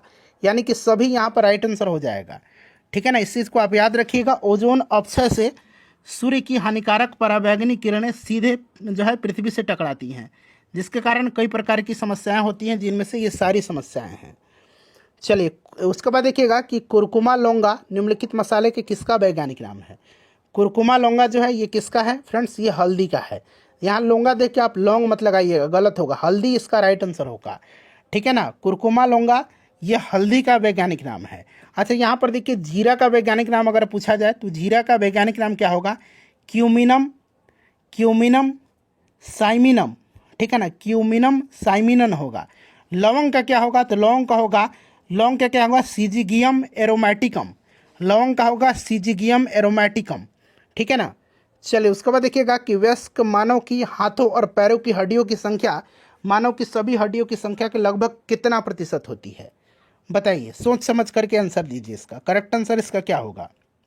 तो आपको पता है फ्रेंड्स कि मानव शरीर में 206 हड्डी होती हैं और प्रत्येक हाथ में कुल 27 और प्रत्येक पैर में कुल 26 हड्डी होती है। इस प्रकार हाथों और पैरों की हड्डी की कुल संख्या 106 होती है, जो कि सभी हड्डियों का लगभग 50% है, क्योंकि 206 का, तो यहाँ पर 50% लगभग में पूछा जा रहा है। पेलाग्रा निम्नलिखित में से किस विटामिन की कमी के कारण होता है? पेलाग्रा जो होता है यह किसके कारण होता है? विटामिन B3 की कमी से होता है, ठीक है ना। पेलाग्रा रोग में क्या होता है? दस्त होता है, त्वचा रोग, भ्रम होने की स्थिति, ये सब होता है। क्लियर? तो यहाँ पर राइट आंसर आपका हो जाएगा विटामिन B3। विटामिन ए की कमी से कौन सा रोग होता है? रतौंधी होता है, जीरोप्लेथैलेमिया होता है। विटामिन डी की कमी से रिकेट्स होता है, विटामिन B1 की कमी से बेरी होता है। चलिए उसके बाद देखिएगा कि कोबालामिन निम्नलिखित में से किस विटामिन का वैज्ञानिक नाम है। साइनोकोबालामिन आपको पता है यह किसका वैज्ञानिक नाम है, रासायनिक नाम है। तो फ्रेंड्स यह विटामिन B12 का है और इसमें कोबाल्ट पाया जाता है, इस चीज़ को आप ध्यान रखेंगे। चलिए उसके बाद देखिए विटामिन जो रक्त के थक्के बनाने में प्रभावी होता है, कौन सा विटामिन है, विटामिन पूछा गया है, बताइए। तो फ्रेंड्स ये विटामिन के है। विटामिन के की कमी से क्या होता है, शरीर में खून का थक्का जो है धीरे धीरे बनने की बीमारी होती है। तो ये आपका विटामिन के यहाँ पर राइट आंसर होगा। चलिए उसके बाद देखिए निम्नलिखित में से कौन सा विटामिन प्रतिस्कंदक विषों के प्रतिविष प्रतिकारक के रूप में प्रयोग किया जाता है, बताइए राइट आंसर इसका क्या होगा। तो फ्रेंड्स इसका भी करेक्ट आंसर आपका विटामिन के ही होगा, option number D right answer इसका होगा। चलिए निम्नलिखित में से किस विटामिन को ऑर्गो कैल्सीफेरॉल कहते हैं। फ्रेंड्स 200 से अधिक प्रश्न है, लगभग 250 प्रश्न है, इसलिए सेशन हम लोग थोड़ा जल्दी जल्दी कवर करेंगे, अन्यथा सेशन बहुत ही लंबा हो जाएगा। बताइए कौन सा विटामिन जो है इसमें से ऑर्गो कैल्सीफेरॉल कहलाता है, बताइए राइट आंसर इसका क्या होगा। तो देखिए यहाँ पर ऑर्गो कैल्सीफेरॉल कहा जाता है विटामिन D2 को कहा जाता है, किसको कहा जाता है, विटामिन D2 को कहा जाता है ऑर्गो कैल्सीफेरॉल। ठीक है, ऑर्गो कैल्सीफेरॉल विटामिन D2 को कहा जाता है। और विटामिन D3 को क्या कहा जाता है, विटामिन D3 को कहा जाता है कोली कैल्सीफेरॉल, कोली, और बाकी यहाँ पर देखिए कैल्सीफेरॉल, इसको कोली कैल्सीफेरॉल कहा जाता है विटामिन D3 को, और ऑर्गो कैल्सीफेरॉल विटामिन D2 को कहा जाता है। चलिए उसके बाद देखिएगा कि मानव शरीर में विटामिन ए भंडारित होता है, बताइए। तो विटामिन ए जो होता है भंडारित, यह लिवर में होता है, यकृत में होता है। ठीक है, विटामिन ए का रासायनिक नाम रेटिनॉल होता है, इसे भी आप ध्यान रखेंगे। इसकी कमी से मैंने बताया है रतौंधी या फिर जीरोप्लैथेलमिया नामक रोग होता है। चलिए उसके बाद देखिए निम्नलिखित में से कौन सा युग्म यहाँ पर सही सुमेलित नहीं है, नहीं पूछा गया है। देखिए टोकोफेरॉल बेरी गलत दिया गया है। टोकोफेरॉल जो है ये विटामिन ई का रासायनिक नाम है, और आपको पता है कि बेरी विटामिन बी या B1 की कमी से होता है, एक ही बात है। ठीक है ना, तो ये वाला गलत दिया गया है, सुमेलित नहीं है। बाकी सारे रेटिनॉल, विटामिन ए, जीरोफिलैथेलमिया मैंने आपको बताया था, साइनोकोबालामिन रक्त अल्पता यानी कि एनीमिया, और ऑर्गो कैल्सीफेरॉल रिकेट्स। चलिए उसके बाद नेक्स्ट क्वेश्चन है निम्नलिखित में से किस युग्म में सही सुमेल नहीं है, सही सुमेल नहीं है, चूंकि ये सारे के सारे सही सुमेल है। यहाँ पर देखिए विटामिन B1 में संतरा, आपको पता है, आप कहेंगे विटामिन सी होता है, लेकिन जी हाँ, सी के साथ साथ इसमें थोड़ी मात्रा में विटामिन B1 भी पाया जाता है, इसलिए ये भी सही है। Vitamin D cod liver oil, ये भी सही है। विटामिन ई गेहूँ अंकुर तेल, और विटामिन के अल्फा, ये सारे के सारे सही हैं। सही सुमेल नहीं है इनमें से कोई नहीं, क्योंकि सारे सुमेल हैं। चलिए उसके बाद देखिएगा कि जिस विटामिन में कोबाल्ट होता है वह कौन सा विटामिन है। मैंने आपको बताया था विटामिन B12 में कोबाल्ट पाया जाता है, इसका जो नाम है रासायनिक, ये साइनोकोबालामिन है विटामिन B12 का। चलिए उसके बाद अगला प्रश्न कर लेंगे कि एक स्वस्थ वयस्क मनुष्य में रक्त का कुल परिमाप होता है, बताइए। तो राइट आंसर इसका होगा लगभग 5 से 6 लीटर होता है। ठीक है ना, तो यहाँ पर देखिए 5 से 6 लीटर होगा। चलिए उसके बाद देखिए निम्नलिखित में से कौन सा एक एंटीबायोटिक नहीं है, नहीं पूछा गया है, बताइए। तो इसमें से आप देखेंगे तो ऑक्सीटोसिन जो है यह एक एंटीबायोटिक नहीं है। ठीक है, ऑक्सीटोसिन जो है एक प्रकार का यह स्तनधारियों में पाए जाने वाला हार्मोन है। ठीक है ना, जो मस्तिष्क के हाइपोथैलेमस नामक हिस्से में पैदा होता है और पिट्यूटरी ग्रंथि में इकट्ठा होता है। ठीक है ना, तो यह ऑक्सीटोसिन जो है यह हार्मोन है, न कि एंटीबायोटिक। चलिए हेपेटाइटिस बी जीवाणु का उद्भव काल होता है, हेपेटाइटिस बी, बताइए। विषाणु, नॉट जीवाणु, विषाणु, वायरस। ठीक है ना, हेपेटाइटिस वायरस से होता है। तो इसका जो उद्भव काल होता है, इनक्यूबेशन पीरियड जो होता है, यह आपका 75 दिनों का होता है। ठीक है ना, तो यहाँ पर देखिए आपका 75 दिनों का होता है, लेकिन यह सीमा 30 से 180 दिन होती है। तो यहाँ पर देखिए 30 से 180 दिन राइट आंसर इसका हो जाएगा। चलिए उसके बाद नेक्स्ट क्वेश्चन हमारा है कि निःश्वसन के समय डायफ्राम हो जाता है, निःश्वसन के समय डायफ्राम हो जाता है, यानी कि एक्सपायरेशन के समय। तो इस समय क्या होता है, गुंबदकार हो जाता है। ठीक है ना, इस समय क्या होता है, गुंबदकार हो जाता है। क्लियर। चलिए निःश्वसन के समय डायफ्राम गुंबदकार हो जाता है। तो यहाँ पर देखिए गुंबद का राइट आंसर होगा इसका। निम्नलिखित में से कौन सी एक गैस वातावरण प्रदूषक मानी जाती है? कौन सी गैस जो है इसमें से एक वातावरण प्रदूषक मानी जाती है? यह गैस कौन सी है फ्रेंड्स, बताएंगे। राइट आंसर इसका क्या होगा, कौन सी गैस है? जल्दी से आंसर कमेंट करिए, कौन सी गैस है यह? सभी लोग आंसर कमेंट करिए, आंसर सबको कमेंट करना है, ठीक है ना। बताइए राइट आंसर क्या होगा? तो फ्रेंड्स इसमें से ये आपका सल्फर डाइऑक्साइड हो जाएगा, ठीक है ना, सल्फर डाइऑक्साइड होगा इसका राइट आंसर। चलिए नेक्स्ट क्वेश्चन कर लेंगे। अगला प्रश्न है हमारा कि निम्नलिखित में से किसका प्रयोग मच्छरों के जैविक नियंत्रण के लिए किया जाता है? जैविक नियंत्रण के लिए तो किसका उपयोग किया जाता है? गम्बूसिया मछली जो है ना, इसी का प्रयोग मच्छरों के जैविक नियंत्रण के लिए किया जाता है, ठीक है ना। गैम्बूसिया, इस चीज़ को आप ध्यान रखिएगा, गैम्बूसिया मछली है एक तरह की।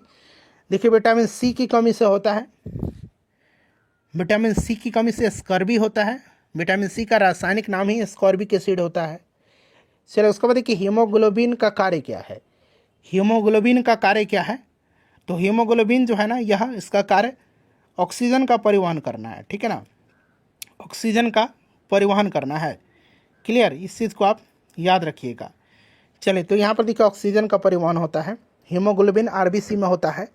देखिए जो आपका ट्रांसफ्यूजन है, आदान है, इसमें रक्त न केवल रक्त के प्रकार में बल्कि डैश में भी संगत होना चाहिए। तो रक्त का प्रकार तो होना ही चाहिए, साथ ही साथ जो आरएच फैक्टर होता है ना, आरएच फैक्टर, ठीक है ना, आरएच फैक्टर में भी संगत होना चाहिए। तो यहाँ पर आपका आरएच फैक्टर राइट आंसर होगा, ठीक है ना, आरएच फैक्टर, आरएच कारक यहाँ पर राइट आंसर हो जाएगा, ठीक है ना। इस चीज़ को आप याद रखिएगा। आरएच फैक्टर जो है इसकी खोज लैंडस्टीनर और विनर ने रिसस बंदर के रक्त में किया था। अच्छा, ब्लड ग्रुप की खोज किसने किया था? तो कार्ल लैंडस्टीनर ने किया था। ये सब आप पहले से भी जानते हैं। चलो उसके बाद देखिएगा कि लाल रक्त कणिका विहीन जंतु कौन सा है? ये जंतु है, यहाँ पर जंतु बना लीजिएगा, ठीक है ना।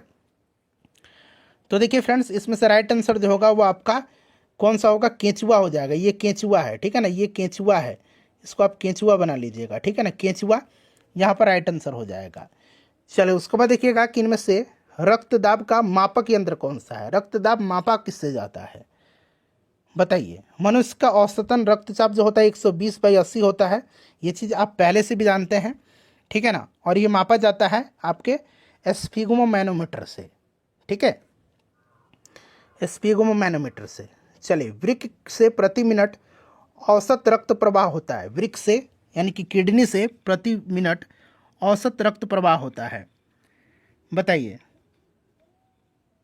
देखिए वृक्क मानव शरीर का एक महत्वपूर्ण अंग है, आप जानते हैं, और इसका मुख्य कार्य रक्त की शुद्धि के साथ शरीर से विषाक्त पदार्थों को मूत्र के माध्यम से बाहर निकालना है। और मानव वृक्क प्रतिदिन लगभग 1500 लीटर रक्त की शुद्धि करता है और लगभग 1.5 लीटर मूत्र में तब्दील कर देता है। वृक्क से प्रति मिनट 1200 सीसी रक्त प्रवाहित होता है, 1200 सीसी, ठीक है ना। अनुवांशिकता शब्द मुख्य रूप से किसे संदर्भित करता है? अनुवांशिकता शब्द जो है यह अनुवांशिकी को, सिंपल सा क्वेश्चन है, ठीक है ना, अनुवांशिकी यहाँ पर राइट आंसर हो जाएगा। जीव विज्ञान में अनुवांशिकता का अध्ययन अनुवांशिकी कहलाता है और अनुवांशिकता माता पिता से उनकी संतानों में गुणों का स्थानांतरण होता है। चलिए इंसुलिन क्या है? तो मैंने बताया था इंसुलिन एक हार्मोन भी है और एक तरह का क्या है? प्रोटीन भी है। तो यहाँ पर आप देख सकते हैं प्रोटीन दिया गया है और एक हार्मोन भी है। चलिए निम्नलिखित में से कौन सा हार्मोन है इसमें से?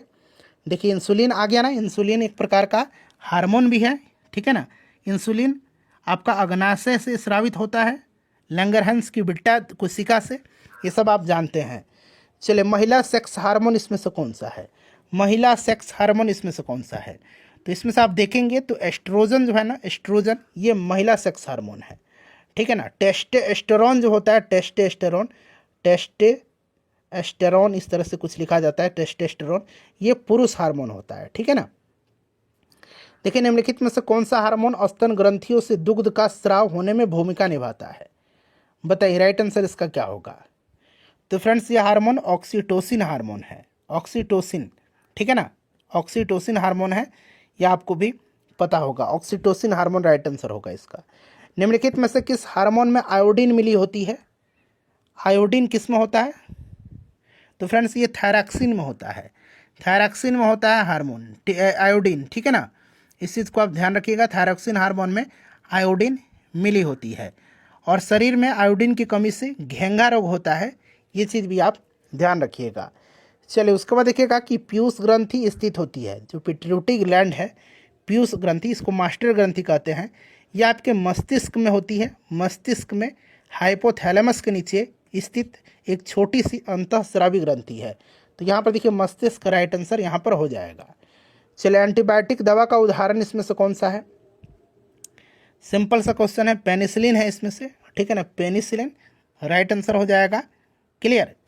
चलिए उसके बाद देखिएगा कि अच्छा पेनिसिलिन की खोज किसने किया था, ज़रा आप मुझे कमेंट करके बताइए। तो देखिए चिकित्सा स्थितियों का निदान करने के लिए एमआरआई, यहाँ पर देखिए एमआरआई तकनीक का उपयोग किया जाता है। एमआरआई में किसका उपयोग नहीं होता है बताइए? मैग्नेटिक रेजोनेंस इमेजिंग इसको बोलेंगे, फुल फॉर्म होता है, और इसमें किसका प्रयोग नहीं होता है बताइए? एमआरआई के द्वारा शरीर के अंगों का चित्र तैयार करने के लिए प्रबल चुंबकीय क्षेत्र तथा रेडियो तरंगों का प्रयोग किया जाता है, ठीक है ना।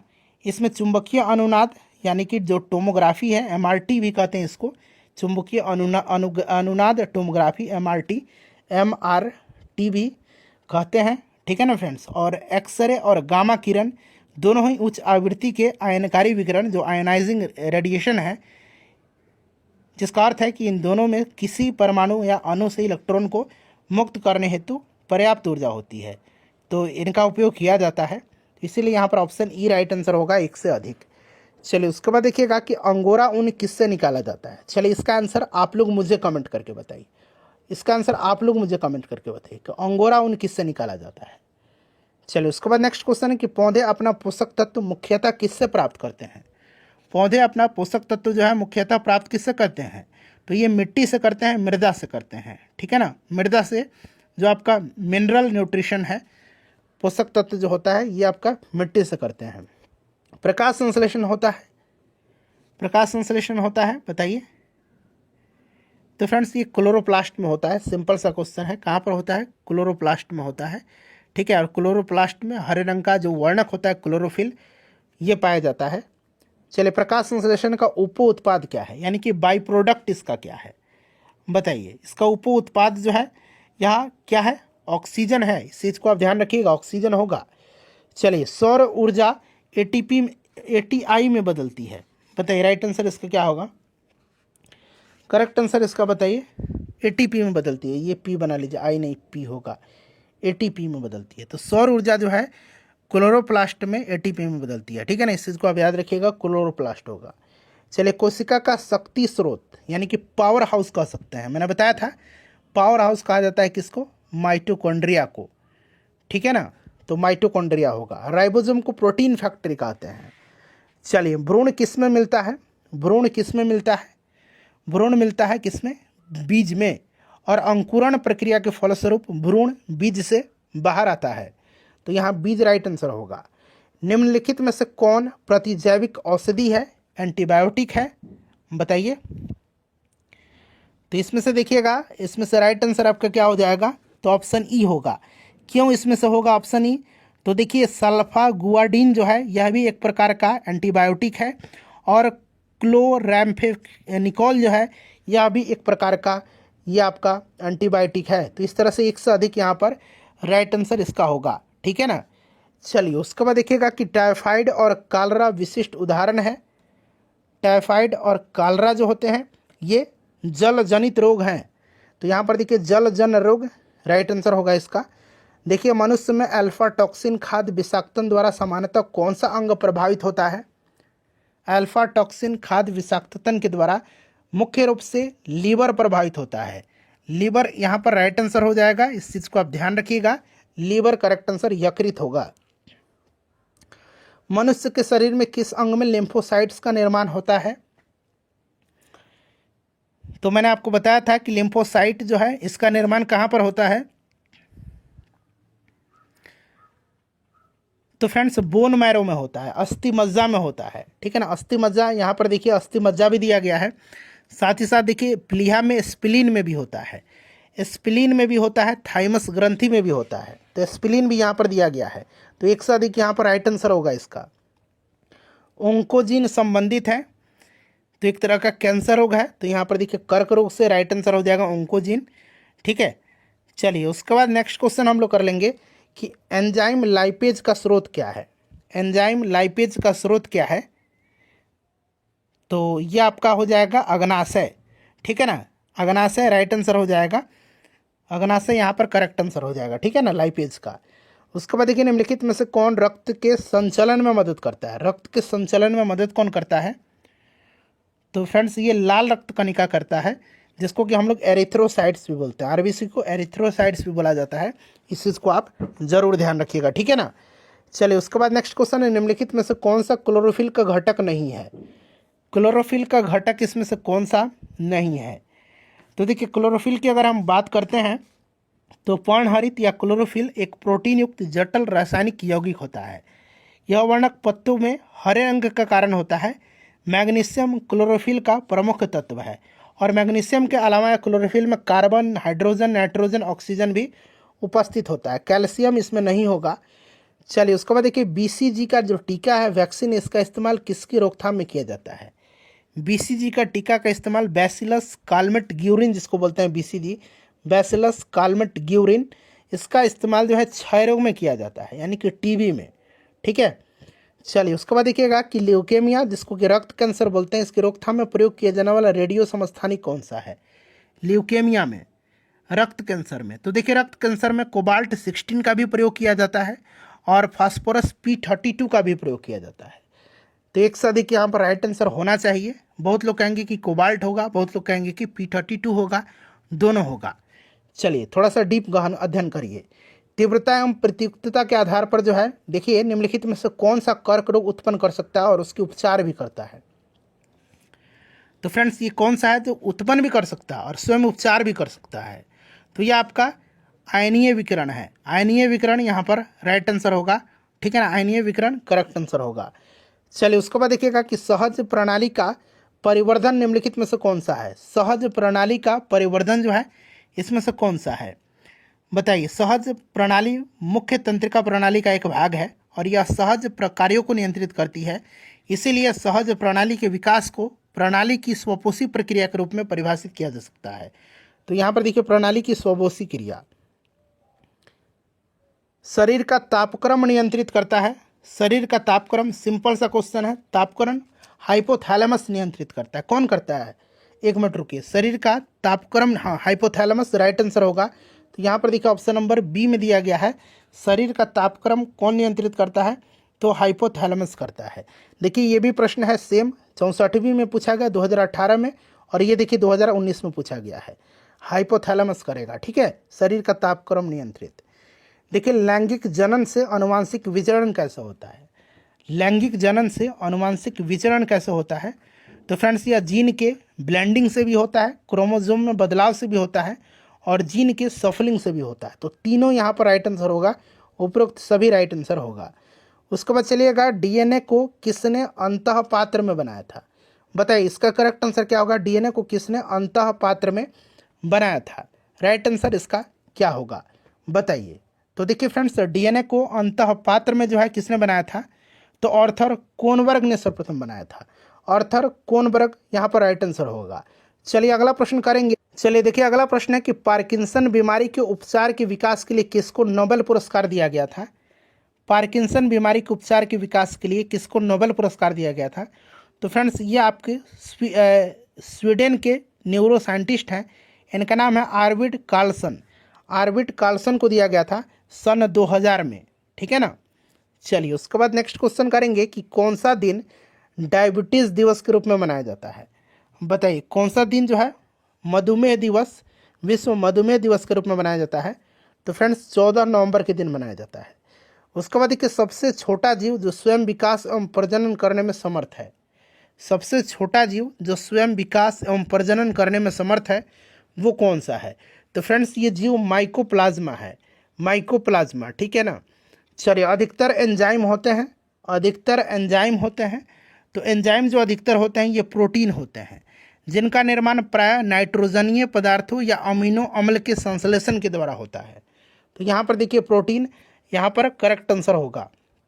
निम्नलिखित में से किसकी कोशिका में कोई एंजाइम नहीं होता है, किसकी कोशिका में कोई एंजाइम नहीं होता है, तो फ्रेंड्स जो वायरस होते हैं ना, विषाणु, विषाणु के कोशिका में कोई भी एंजाइम नहीं होता है, ठीक है ना। तो यहाँ पर देखिएगा राइट आंसर यहाँ पर आपका विषाणु होगा। उसके बाद देखिएगा कि बिल तथा मेलिंडा गेट्स फाउंडेशन द्वारा स्थापित भारत के लिए कार्यक्रम आह्वान किसके प्रतिरोध के लिए कार्यरत है। तो फ्रेंड्स ये आपके एड्स के लिए है, HIV के लिए है, ठीक है ना, आह्वान। और यह शुरुआत हुआ था 2003 में इसकी, ठीक है ना। तो HIV एड्स के लिए है। चलिए डॉक्टरी मृत्यु की घोषणा होती है जब, देखिए डॉक्टर कब किसी को मृत घोषित करेगा। तो यहाँ पर आप देखिए कि नाड़ी गति अगर बंद हो गई हो, हृदय गति रुक गई हो, आँख की पुतलियाँ स्थिर और फैल गई हो तथा प्रकाश पड़ने पर कोई भी प्रतिक्रिया न हो, तो इस कंडीशन में तो उपयुक्त सभी तीनों एक साथ जब मौजूद हो तभी होगा ये, ठीक है ना। चलिए उसके बाद नेक्स्ट क्वेश्चन कर लेंगे। अगला प्रश्न है कि सर्वप्रथम मानव हृदय का प्रत्यारोपण हुआ था। तो सर्वप्रथम मानव हृदय का प्रत्यारोपण जो है ये क्या था, क्रिश्चियन बर्नार्ड ने, डॉक्टर क्रिश्चियन बर्नार्ड ने। और ये दक्षिण अफ्रीका के ये सर्जन थे, ठीक है ना, इन्होंने ही किया था। तो राइट आंसर क्या होगा, सफलतापूर्वक ट्रांसप्लांटेशन किया था इन्होंने हृदय का दक्षिण अफ्रीका में। चलिए उसके बाद देखिए जीवाणु की खोज किसने किया था। काफ़ी इंपॉर्टेंट क्वेश्चन है। जीवाणु की खोज किया था किसने, लीवेनहॉक ने किया था, ठीक है ना। यहाँ पर देखिए लीवेनहॉक ने किया था। चलिए और विषाणु की खोज इवानोस्की ने किया था। किस वैज्ञानिक चिकित्सक ने पहली बार टीकाकरण की शुरुआत किया था। टीकाकरण की खोज किसने किया था, तो फ्रेंड्स ये एडवर्ड जेनर ने किया था। और एडवर्ड जेनर को प्रतिरक्षा प्रणाली का जनक भी कहा जाता है, इस चीज़ को आप याद रखिएगा, काफ़ी इंपॉर्टेंट है, ठीक है ना। चलिए उसके बाद देखिएगा कि बायोडिग्रेडेबल अपशिष्ट को आप आमतौर पर जिसकी मदद से उपयोगी पदार्थ में बदला जाता है वह क्या है, बताइए। तो फ्रेंड्स ये बैक्टीरिया के द्वारा इसको जो है उपयोगी पदार्थ में बदला जा सकता है, किसको, बायोडिग्रेडेबल अपशिष्ट को। चलिए उसके बाद देखिए कणीय तत्व क्या है। कणीय तत्व क्या है, कणीय तत्व जो है फ्रेंड्स ये जो कणीय तत्व पार्टिकुलेट मैटर हैं, बताइए, ये वायु प्रदूषक होते हैं, ठीक है ना, जो कि वायु में उपस्थित अत्यंत सूक्ष्म कण और तरल के सूक्ष्म बूंदों का एक जटिल मिश्रण होते हैं, वायु प्रदूषक होते हैं। देखिए समवनी पौधे में पानी ऊपर किसके जाता है, पानी जाता है जाइलम के द्वारा और भोजन का संवहन होता है फ्लोएम टिश्यू के द्वारा। सेल्सियस स्केल पर मानव शरीर का सामान्य तापमान सेल्सियस पर तो लगभग 37 डिग्री मैंने आपको बताया था ना। तो यहाँ पर देखिए 36.9 डिग्री सेंटीग्रेड। चलिए सर्वदाता वर्ग के रक्तदाता का वर्ग ग्रुप होता है। सर्वदाता यानी कि ब्लड ग्रुप ओ है, यूनिवर्सल डोनर है यह, और यूनिवर्सल रेसिपिटर सर्वग्राहिता जो है ये AB है। चलिए उसके बाद देखिए सार्वभौमिक स्वीकार रक्त समूह यानी कि जो आपका यूनिवर्सल आप कह सकते हैं एक्सेप्टर है, तो ये आपका AB है, स्वीकार सबका यह ले लेगा। हड्डियों की पढ़ाई विज्ञान की किस शाखा के अंतर्गत होती है। हड्डी की पढ़ाई जो होती है ये होती है आपके ऑस्टियोलॉजी के अंतर्गत, ठीक है ना। ऑस्टियोलॉजी यहाँ पर करेक्ट आंसर होगा फ्रेंड्स, इसको आप ध्यान रखिएगा, इंपॉर्टेंट क्वेश्चन है ऑस्टियोलॉजी, ठीक है ना। चलिए ऑस्टियोलॉजी होगा। और यहाँ पर देखिए सेरोलॉजी जो दिया गया है, सेरोलॉजी यहाँ पर देखिए सेरोलॉजी इसके अंतर्गत रुधिर सीरम का वैज्ञानिक अध्ययन किया जाता है। और यहाँ पर देखिए ओरोलॉजी है, ओरोलॉजी के अंतर्गत जो होता है ये पर्वतों का अध्ययन किया जाता है, ठीक है। चलिए उसके बाद नेक्स्ट क्वेश्चन हमारा कि मानव शरीर में निम्नलिखित में से कौन सी ग्रंथि जोड़े के रूप में मौजूद रहती है। तो देखिए मानव शरीर में कौन सी ग्रंथि जोड़े में मौजूद रहती है, तो फ्रेंड्स यह अधिवृक्क ग्रंथि है, ठीक है ना। अधिवृक्क ग्रंथि एड्रिनल ग्लैंड जोड़े के रूप में मौजूद रहती है, इस चीज़ को आप ध्यान रखिएगा, काफ़ी इंपॉर्टेंट है। देखिए कशेरुक रज्जु में से कितनी जोड़ी तंत्रिकाएं निकलती हैं, कशेरुक रज्जु में से कितनी जोड़ी तंत्रिकाएं निकलती हैं, तो फ्रेंड्स 31 जोड़ी तंत्रिकाएं। अगला प्रश्न हमारा कि मनुष्य के जीवन काल में कितने दांत 2 बार विकसित होते हैं, कितने दांत 2 बार विकसित होते हैं, तो देखिए टोटल 32 दांत होते हैं, ठीक है ना फ्रेंड्स, जिसमें से देखिए 20 दांत 2 बार विकसित होते हैं, 20 दांत 2 बार विकसित होते हैं और 12 दांत जो हैं केवल 1 बार ही होते हैं। मनुष्य की खोपड़ी में कितनी अस्थियां पाई जाती हैं, मनुष्य की खोपड़ी में जो है कितनी अस्थियां पाई जाती हैं, तो देखिए मनुष्य की खोपड़ी में वैसे पाई जाती हैं 22 अस्थियां, ठीक है ना। और मनुष्य के सिर में पाई जाती हैं 29 अस्थियां। तो मेरे हिसाब से तो ऑप्शन इसका ई राइट आंसर होना चाहिए था। आप लोग ज़रा कमेंट करके इसको बताइए कि इसका करेक्ट आंसर यहाँ पर क्या होगा। फ्रेंड्स आप लोग एक बार इसका आंसर कमेंट करके बताइए। देखिए मनुष्य के जो आपके खोपड़ी है ना, उसमें 22 हड्डी होती है, और जो आपका खोपड़ी के बाद बात करते हैं जो मनुष्य की सिर होती है, तो सिर में 29 हड्डी पाई जाती है। और देखिए सिर में 29 हड्डी देखिए क्यों होता है, तो कपाल में 8 हड्डी होता है। उसके बाद आपका जो चेहरा है, फेस है, उसमें 14 हड्डी होता है। उसके बाद आपका जो कंठिका है, ठीक है ना, उसमें 1 हड्डी होता है, और कान में 6 हड्डी होता है। तो इसको जोड़िए तो 29 हड्डी, ये पूरा सिर में 29 हड्डी होता है, और खोपड़ी में 22 हड्डी ही होगा मेरे हिसाब से, ठीक है ना। चलिए उसके बाद देखिए मनुष्य के शरीर में पैर की हड्डी होती है। तो मनुष्य के शरीर की पैर की हड्डी जो होती है ठोस होती है। कैसी होती है फ्रेंड्स, तो ठोस होती है, ध्यान रखिएगा, ठोस होती है। तो यहाँ पर ठोस राइट आंसर होगा ऑप्शन नंबर सी। चलिए फ्रेंड्स अगला प्रश्न हमारा कि 20 वर्ष की आयु में मानव शरीर में हड्डियों की संख्या होती है लगभग में। तो देखिए 20 वर्ष के मानव शरीर में हड्डियों की संख्या कितनी होती है फ्रेंड्स, तो ये 20 वर्ष जो है इसमें वयस्कों में आपको पता है कि 206 हड्डी है। तो यहाँ पर देखिए उपरोक्त में से कोई नहीं इसका करेक्ट आंसर हो जाएगा। चलिए अगला प्रश्न है हमारा, और फ्रेंड्स प्लीज सेशन को एक बार लाइक कर दीजिए अगर आपने अब तक लाइक नहीं किया है तो। देखिए निम्नलिखित में से कौन सा मनुष्य में अवशेषी अंग नहीं है। अवशेषी अंग नहीं है, बताइए राइट आंसर इसका क्या हो। अवशेषी अंग है ये क्या होता है, तो देखिए यह एक ऐसा अंग है जो क्रियाविहीन प्रतीत होता है, पर इसे पूर्वज के क्रियाशील अंग के समजात दर्शाया जा सकता है। जैसे कि उदाहरण के लिए अगर हम बात करते हैं तो इसमें से आपका हो जाएगा निक्टेटिंग पर्दा, कर्णपाली की कर्णाभ मांसपेशियां और वर्मीफॉर्म अपेंडिक्स। इसमें से कौन सा नहीं है, तो ऑप्शन यहाँ पर सी हो जाएगा इसका आंसर। चलिए उसके बाद नेक्स्ट क्वेश्चन है कि जैविक सिस्टम में रासायनिक क्रिया की प्रक्रिया को तेज करने में उत्तरदायी पदार्थ कौन सा है। जैविक सिस्टम में रासायनिक क्रिया की प्रक्रिया को तेज करने में उत्तरदायी पदार्थ जो है ये इसमें से कौन सा है, तो ये उत्तरदायी पदार्थ जो है ये एंजाइम है। एंजाइम एक जैवीय उत्प्रेरक है जो एक प्रोटीन है और अन्य उत्प्रेरक की तरह अभिक्रिया की गति को तेज करता है, ठीक है ना। तो यहाँ पर राइट आंसर आपका एंजाइम हो जाएगा। चलिए उसके बाद देखिएगा कि विटामिन जो खट्टे फलों में पाया जाता है तथा चर्म को स्वस्थ रखने में जरूरी होता है। विटामिन जो खट्टे फलों में पाया जाता है और जो चर्म यानी कि जो स्किन है, चमड़ा है, उसको स्वस्थ रखने में जरूरी होता है, कौन सा ये विटामिन है। तो आपको पता है कि जो खट्टे फल होते हैं उनमें विटामिन सी पाया जाता है। विटामिन सी का रासायनिक नाम क्या है, एस्कॉर्बिक एसिड होता है, आपको भी पता है, ठीक है ना। चलिए फ्रेंड्स नेक्स्ट क्वेश्चन हमारा कि विटामिन सी का रासायनिक नाम क्या है।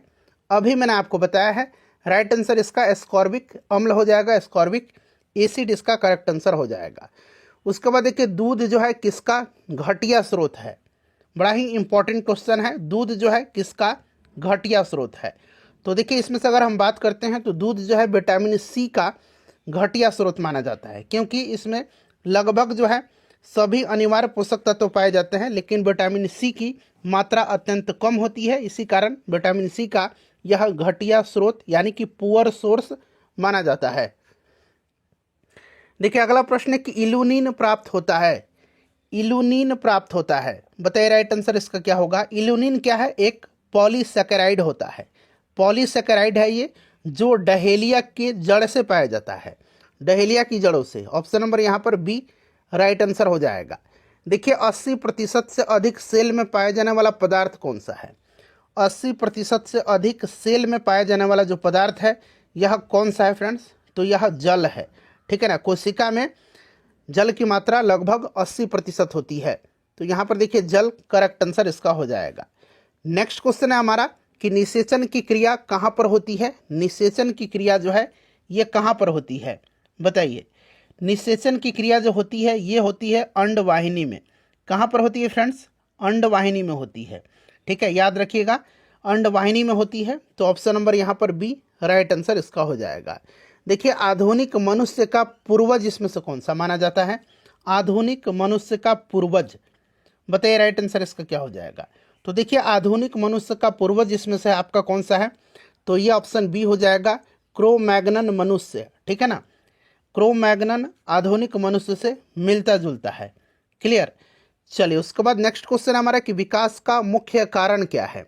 विकास का मुख्य कारण क्या है, तो देखिए विकास का मुख्य कारण जो है फ्रेंड्स यह प्राकृतिक वर्ण है। प्राकृतिक वर्ण है याद रखिएगा प्राकृतिक वर्ण इसमें से आंसर हो जाएगा इसका ऑप्शन नंबर डी, विकास का यह मुख्य कारण है। चलिए उसके बाद नेक्स्ट क्वेश्चन है, कवक पौधे में नहीं पाया जाता है। कवक पौधों में नहीं पाया जाता है, तो देखिए कवकों में पर्णहरित नहीं पाया जाता है, इसी कारण से जो है अब इन्हें पादप वर्ग में नहीं रखा जाता है। हालांकि पहले इनको पादप वर्ग में रखा जाता था लेकिन अब नहीं रखा जाता है, तो यहाँ पर देखिए पर्णहरित करेक्ट आंसर इसका हो जाएगा। उसके बाद देखिए शैवाल और कवक के मिलने से, किनके, तो शैवाल और कवक के मिलने से लाइकेन बनता है। एक प्रश्न तो ऐसे बन जाएगा जिसे हम लोग क्या कहते हैं, तो फ्रेंड्स इसको हम लोग क्या बोलते हैं बताइए। शैवाल और कवक के मिलने से लाइकेन बनता है जिसे हम लोग बोलते हैं, कहते हैं। तो फ्रेंड्स इसको कहा जाता है म्यूटियलिज्म। क्या बोलते हैं इसको? इसको म्यूटियलिज्म बोलते हैं। इसमें शैवाल तथा कवक दोनों ही समान रूप से लाभान्वित होते हैं। शैवाल कार्बनिक पदार्थों का संश्लेषण करता है जो स्वयं तथा कवक घटक के लिए पर्याप्त होता है। कार्बनिक भोजन के बदले में कवक घटक शैवाल को जल और खनिज उपलब्ध कराता है, तो इसको हम लोग म्यूटियलिज्म बोलते हैं। ठीक है ना, ऑप्शन नंबर यहाँ पर बी राइट आंसर हो जाएगा। चलिए उसके बाद देखिएगा कि प्रतिवर्ती क्रियाओं का नियंत्रण केंद्र कहाँ पर है। प्रतिवर्ती क्रियाओं का नियंत्रण केंद्र कहाँ पर है, तो फ्रेंड्स ये आपका होता है स्पाइनल कॉर्ड में, यानी कि कशेरुक रज्जु में। ऑप्शन नंबर यहाँ पर सी राइट आंसर हो जाएगा। प्रतिवर्ती क्रियाओं का नियंत्रण कशेरुक रज्जु में होता है। मेरु रज्जु यह एक बेलनाकार संरचना है और यह मेडुला ऑब्लंगेटा से प्रारंभ होकर के कशेरुक दंड में घिरा हुआ नीचे की ओर विस्तारित होता है।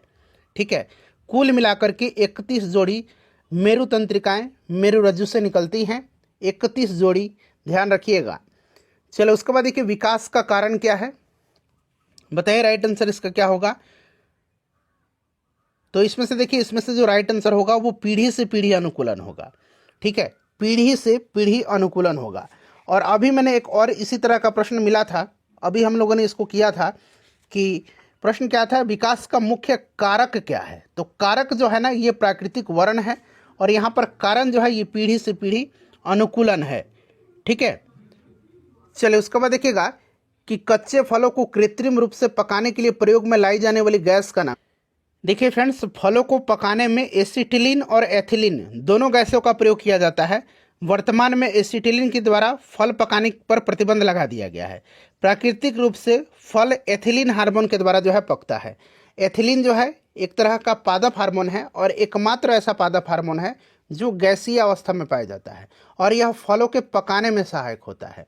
तो देखिए एसिटिलीन से भी पकाया जाता है, हालांकि इस पर प्रतिबंध अब लगा दिया गया है, और एथिलीन से भी पकाया जाता है। चलिए उसके बाद देखिएगा कि माँ पौधे की भांति पौधा मिलता है। माँ पौधे की भांति पौधा मिलता है, तो फ्रेंड्स देखिए ये आपका मिलेगा बीजों से भी और तना काट से भी, दोनों से मिलता है। तो इसीलिए इन दोनों से करेक्ट आंसर हो जाएगा। देखिए पानी मिट्टी से जड़ों में जिस भौतिक प्रक्रिया के द्वारा गुजरता है उसे कहा जाता है। बड़ा ही इंपॉर्टेंट क्वेश्चन है फ्रेंड्स, बताइए इसका राइट आंसर क्या होगा। तो फ्रेंड्स पानी मिट्टी से जड़ों में ऑस्मोसिस की प्रक्रिया के द्वारा पहुंचता है। ऑस्मोसिस की प्रक्रिया के द्वारा, यानी कि परासरण की प्रक्रिया के द्वारा। देखिए जल से बाहर निकाले जाने पर मछलियां मर जाती हैं, क्योंकि सिंपल सा क्वेश्चन है, वे सांस नहीं ले पाती हैं। ठीक है ना, इसी कारण इनकी मृत्यु हो जाती है, वे सांस नहीं ले पाती हैं। अगला प्रश्न है कि जहां जीव रहता है उस सटीक जगह को क्या कहते हैं। तो जहां जीव रहता है उस सटीक स्थान को हम लोग बोलते हैं आवास। उसको हम लोग बोलते हैं हैबिटेट, यानी कि आवास बोलते हैं। जो एक्चुअल लोकेशन है उसको हम लोग आवास बोलते हैं। चलिए अगला प्रश्न है कि मधुमक्खी कॉलोनी के सदस्य एक दूसरे को किस प्रकार से पहचानते हैं। मधुमक्खी कॉलोनी के सदस्य एक दूसरे को किस प्रकार से पहचानते हैं। देखिए यहाँ पर बात हो रही है एक दूसरे को पहचानने की। तो देखिए आपको याद होगा कि लगभग सभी पक्षियों में सूचनाओं के आदान प्रदान करने की विधियां होती हैं, और ये दृष्टि होती हैं, आवाज़ होती हैं, स्पर्श होती हैं, और अपने गंध द्वारा सूचनाओं का ये आदान प्रदान करते हैं। हालांकि मधुमक्खियां भोजन की दिशा और उसके स्रोत को बताने के लिए विभिन्न नृत्य मुद्राएं करती हैं, भोजन की दिशा को बताने के लिए। ठीक है, लेकिन बात यहाँ पर है एक दूसरे को पहचानने के लिए। तो एक दूसरे को ये गंध से पहचानती है, लेकिन भोजन के स्रोत की दिशा और उस स्रोत को बताने के लिए ये लोग नृत्य मुद्राएं करती हैं, लेकिन यहाँ पर एक दूसरे को पहचानने के लिए गंध का इस्तेमाल करती हैं। तो ये दोनों तरीके से आपको याद रखना है। ठीक है ना। चलिए उसके बाद देखिए मायोग्लोबिन में कौन सी धातु होती है। मायोग्लोबिन में कौन सी धातु होती है? देखिए, मायोग्लोबिन लोहा और ऑक्सीजन युक्त एक प्रोटीन है जो सभी स्तनधारियों की मांसपेशियों में पाया जाता है, जबकि हीमोग्लोबिन जो होता है ये आपके रक्त में पाया जाता है। और मायोग्लोबिन में लोहा होता है। ऑप्शन नंबर यहाँ पर डी करेक्ट आंसर हो जाएगा। देखिए, मनुष्य के शरीर में खून के शुद्धिकरण की प्रक्रिया को क्या बोलते हैं? तो अंग्रेजी में आपको पता है ना, इसको क्या बोलते हैं? खून शुद्धिकरण, रक्त शुद्धिकरण की प्रक्रिया को डायलिसिस बोलते हैं। ठीक है ना, तो यहाँ पर देखिए डायलिसिस राइट आंसर होगा इसका। उसके बाद देखिए, निम्न में से किसकी कमी से मधुमेह होता है? किसकी कमी से मधुमेह होता है, बताइए। तो देखिए, इंसुलिन की कमी से मनुष्य में मधुमेह रोग होता है। इंसुलिन बताया था मैंने कि एक तरह का हार्मोन भी है और एक प्रोटीन भी है, और इसका मुख्य कार्य रुधिर में ग्लूकोज का नियंत्रण करना होता है। इसी की कमी से रक्त में ग्लूकोज का नियंत्रण नहीं हो पाता है और मधुमेह हो जाता है। देखिए, एड्स जो है यह निम्न कारणों में से किसके द्वारा होता है? एड्स जो है यह निम्न कारणों में से किसके द्वारा होता है, बताइए। तो ये वायरस से होता है। HIV वायरस जो है इसका HIV, ठीक है, HIV का फुल फॉर्म होता है ह्यूमन इम्यूनो डिफिशियंसी वायरस, ठीक है ना। तो ये विषाणु से होता है। चलिए, उसके बाद देखिए, HIV द्वारा होने वाला रोग कौन सा है? सिंपल सा क्वेश्चन, अभी मैंने आपको बताया है, यह डिजीज एड्स है। चलिए, उसके बाद देखिए, निमोनिया एक संक्रमण है। निमोनिया एक संक्रमण है। तो देखिए, निमोनिया फेफड़ों का एक संक्रमण है जो कि एक या दोनों फेफड़ों में संक्रमण उत्पन्न कर सकता है, और यह संक्रमण विषाणु, जीवाणु, कॉक इन सब के माध्यम से भी हो सकता है। तो यह आपका फेफड़ों का हो जाएगा। चलिए, स्त्रियों की तुलना में पुरुष अधिक वर्णांधता से पीड़ित हो सकते हैं, कारण क्या है इसका? स्त्रियों की तुलना में पुरुष वर्णांधता से अधिक पीड़ित हो जाते हैं, इसका कारण क्या है? तो इसका कारण है कि स्त्रियों में 2 यानी कि XX क्रोमोजोम लिंग निर्धारण क्रोमोजोम होते हैं, जिसमें से एक X जो है वर्णांधता के जीन को यदि वहन करता है तो दूसरा सामान्य X जो क्रोमोजोम है उसे संतुलित कर देता है।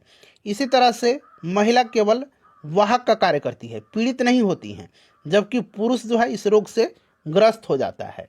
तो यहाँ पर राइट आंसर हो जाएगा, उनमें केवल एक X क्रोमोजोम होता है। ऑप्शन नंबर यहाँ पर C राइट आंसर इसका हो जाएगा। चलिए, एस्पिरिन कहाँ से मिलती है? एस्पिरिन जो है ये कहाँ से मिलती है? तो एस्पिरिन जो होती है फ्रेंड्स, एस्पिरिन बताइए, ये आपका एक तरह का ज्वर नाशक यानी कि वेदना निवारक का काम करती हैं, और इन दवाओं को विलो वृक्ष, एक तरह का वृक्ष है विलो वृक्ष, यहाँ मैं लिख देता हूँ, अंग्रेजी में ही लिख देता हूँ, विलो वृक्ष की छाल से प्राप्त किया जाता है। तो एक पेड़ से एस्पिरिन को प्राप्त किया जाता है, ठीक है, एंटीपायरेटिक है यह। चलो, उसके बाद देखिएगा कि निम्न जोड़ों में से कौन सा जोड़ा सही सुमेलित है? यहाँ पर सही सुमेलित इसमें से कौन सा है? तो यहाँ पर फ्रेंड्स आप देखेंगे, देखिए सबसे पहले हम बात करते हैं थायमिन की। तो देखिए, थायमिन जो होता है यह विटामिन B1 होगा यहाँ पर, ठीक है ना, विटामिन B1। तो ये स्कर्वी नहीं होगा, स्कर्वी जो होगा ये विटामिन C की कमी से होता है, ठीक है, तो ये आपका गलत हो गया। उसके बाद देखिए, यहाँ पर दिया है ATS, ठीक है ना। तो यहाँ पर देखिएगा कि BCG का टीका देख लीजिए, टिटनस में भी नहीं होता है, ठीक है। BCG का टीका जो है आपका ये BCG का ये आपका क्षय रोग में दिया जाता है, ठीक है। और उसके बाद देखिए क्लोरोक्विनिन, यहाँ पर देखिए मलेरिया दिया गया है, ये आपका सही है, ये भी आपका गलत दिया गया है, ठीक है फ्रेंड्स। तो ये सब आप याद रखिएगा। चलिए, उसके बाद हम लोग नेक्स्ट क्वेश्चन कर लेंगे। तो ऑप्शन नंबर डी क्लोरोक्विनिन मलेरिया सही सुमेलित है, तो ऑप्शन नंबर यहाँ पर डी राइट आंसर होगा। चलो, उसके बाद देखिए, गेहूं की खेती के लिए कौन से उर्वरक का उपयोग करेंगे आप? गेहूं की खेती के लिए कौन से उर्वरक का उपयोग होगा? तो ये उर्वरक जो है ये नाइट्रोजन है। कौन सा उर्वरक है फ्रेंड्स? ये नाइट्रोजन होगा, नाइट्रोजन राइट आंसर हो जाएगा। नाइट्रोजन युक्त उर्वरक का उपयोग किया जाता है, जो कि कहाँ पर मिलता है? नाइट्रोजन यूरिया में मिलता है, तो यहाँ पर नाइट्रोजन राइट आंसर होगा। उसके बाद देखिएगा कि क्लोरोफिल में कौन सा धातु आयन पाया जाता है? क्लोरोफिल में कौन सा धातु आयन पाया जाता है? तो फ्रेंड्स ये मैग्नीशियम पाया जाता है, ठीक है ना, मैग्नीशियम पाया जाता है। और क्लोरोफिल पौधे में उपस्थित हरे प्रकाश संश्लेषण वर्णक होता है, पिगमेंट होता है, और यह प्रकाश संश्लेषण को यह प्रकाश ऊर्जा को प्रकाश संश्लेषण क्रिया के माध्यम से रासायनिक ऊर्जा में बदलने की प्रक्रिया की शुरुआत करता है। तो यहाँ पर देखिए मैग्नीशियम हो जाएगा। पौधे एवं पेड़ों का खाना तैयार करने की प्रक्रिया क्या कहलाती है, बताइए? तो फ्रेंड्स इसको हम लोग बोलते हैं फोटोसिंथेसिस। इसको हम लोग क्या बोलते हैं? इसको हम लोग बोलते हैं फोटोसिंथेसिस यानी कि प्रकाश संश्लेषण। तो फोटोसिंथेसिस हो जाएगा। देखिए, कीटभक्षी पौधे मिट्टी में किसकी कमी से उगते हैं? कीटभक्षी पौधे जो होते हैं यह मिट्टी में किसकी कमी से उगते हैं? तो फ्रेंड्स ये उगते हैं नाइट्रोजन की कमी से। जहाँ नाइट्रोजन की कमी होती है वहीं पर ये कीटभक्षी पौधे उगते हैं। और ये कीटभक्षी जो होते हैं ये कीटों का भक्षण करके अपनी नाइट्रोजन आवश्यकता को पूर्ति करते हैं। तो यहाँ पर देखिए right answer option number C हो जाएगा। उसके बाद देखिएगा कि लेग्यूमिनस पौधे में नाइट्रोजन स्थिरीकरण के लिए कौन सा वर्णक आवश्यक है? देखिए ये प्रश्न जो है बीपीएससी स्कूल टीचर में पूछा गया प्रश्न है। तो यहाँ पर देख भी सकते हैं 9/12/2023 को। बताइए यहाँ पर राइट आंसर क्या हो जाएगा? लेग्यूमिनस पौधे में नाइट्रोजन स्थिरीकरण के लिए लेग्यू हीमोग्लोबिन, यहाँ मैं लिख देता हूँ, जो लेग्यूमिनस पौधे हैं उनमें नाइट्रोजन स्थिरीकरण के लिए लेग हीमोग्लोबिन, हीमोग्लोबिन, ठीक है ना, यहाँ मैं छोटा सा लिख देता हूँ लेग हीमोग्लोबिन। लेग हीमोग्लोबिन महत्वपूर्ण वर्णक है और यह ऑक्सीजन से बचाता है जो वायुमंडलीय नाइट्रोजन स्थिरीकरण एंजाइम प्रणाली के लिए हानिकारक होता है। इसीलिए यहाँ पर ऑप्शन नंबर देखिए लेग हीमोग्लोबिन राइट आंसर होगा। जीवन चक्र की दृष्टि से पौधे का सबसे महत्वपूर्ण अंग कौन सा है?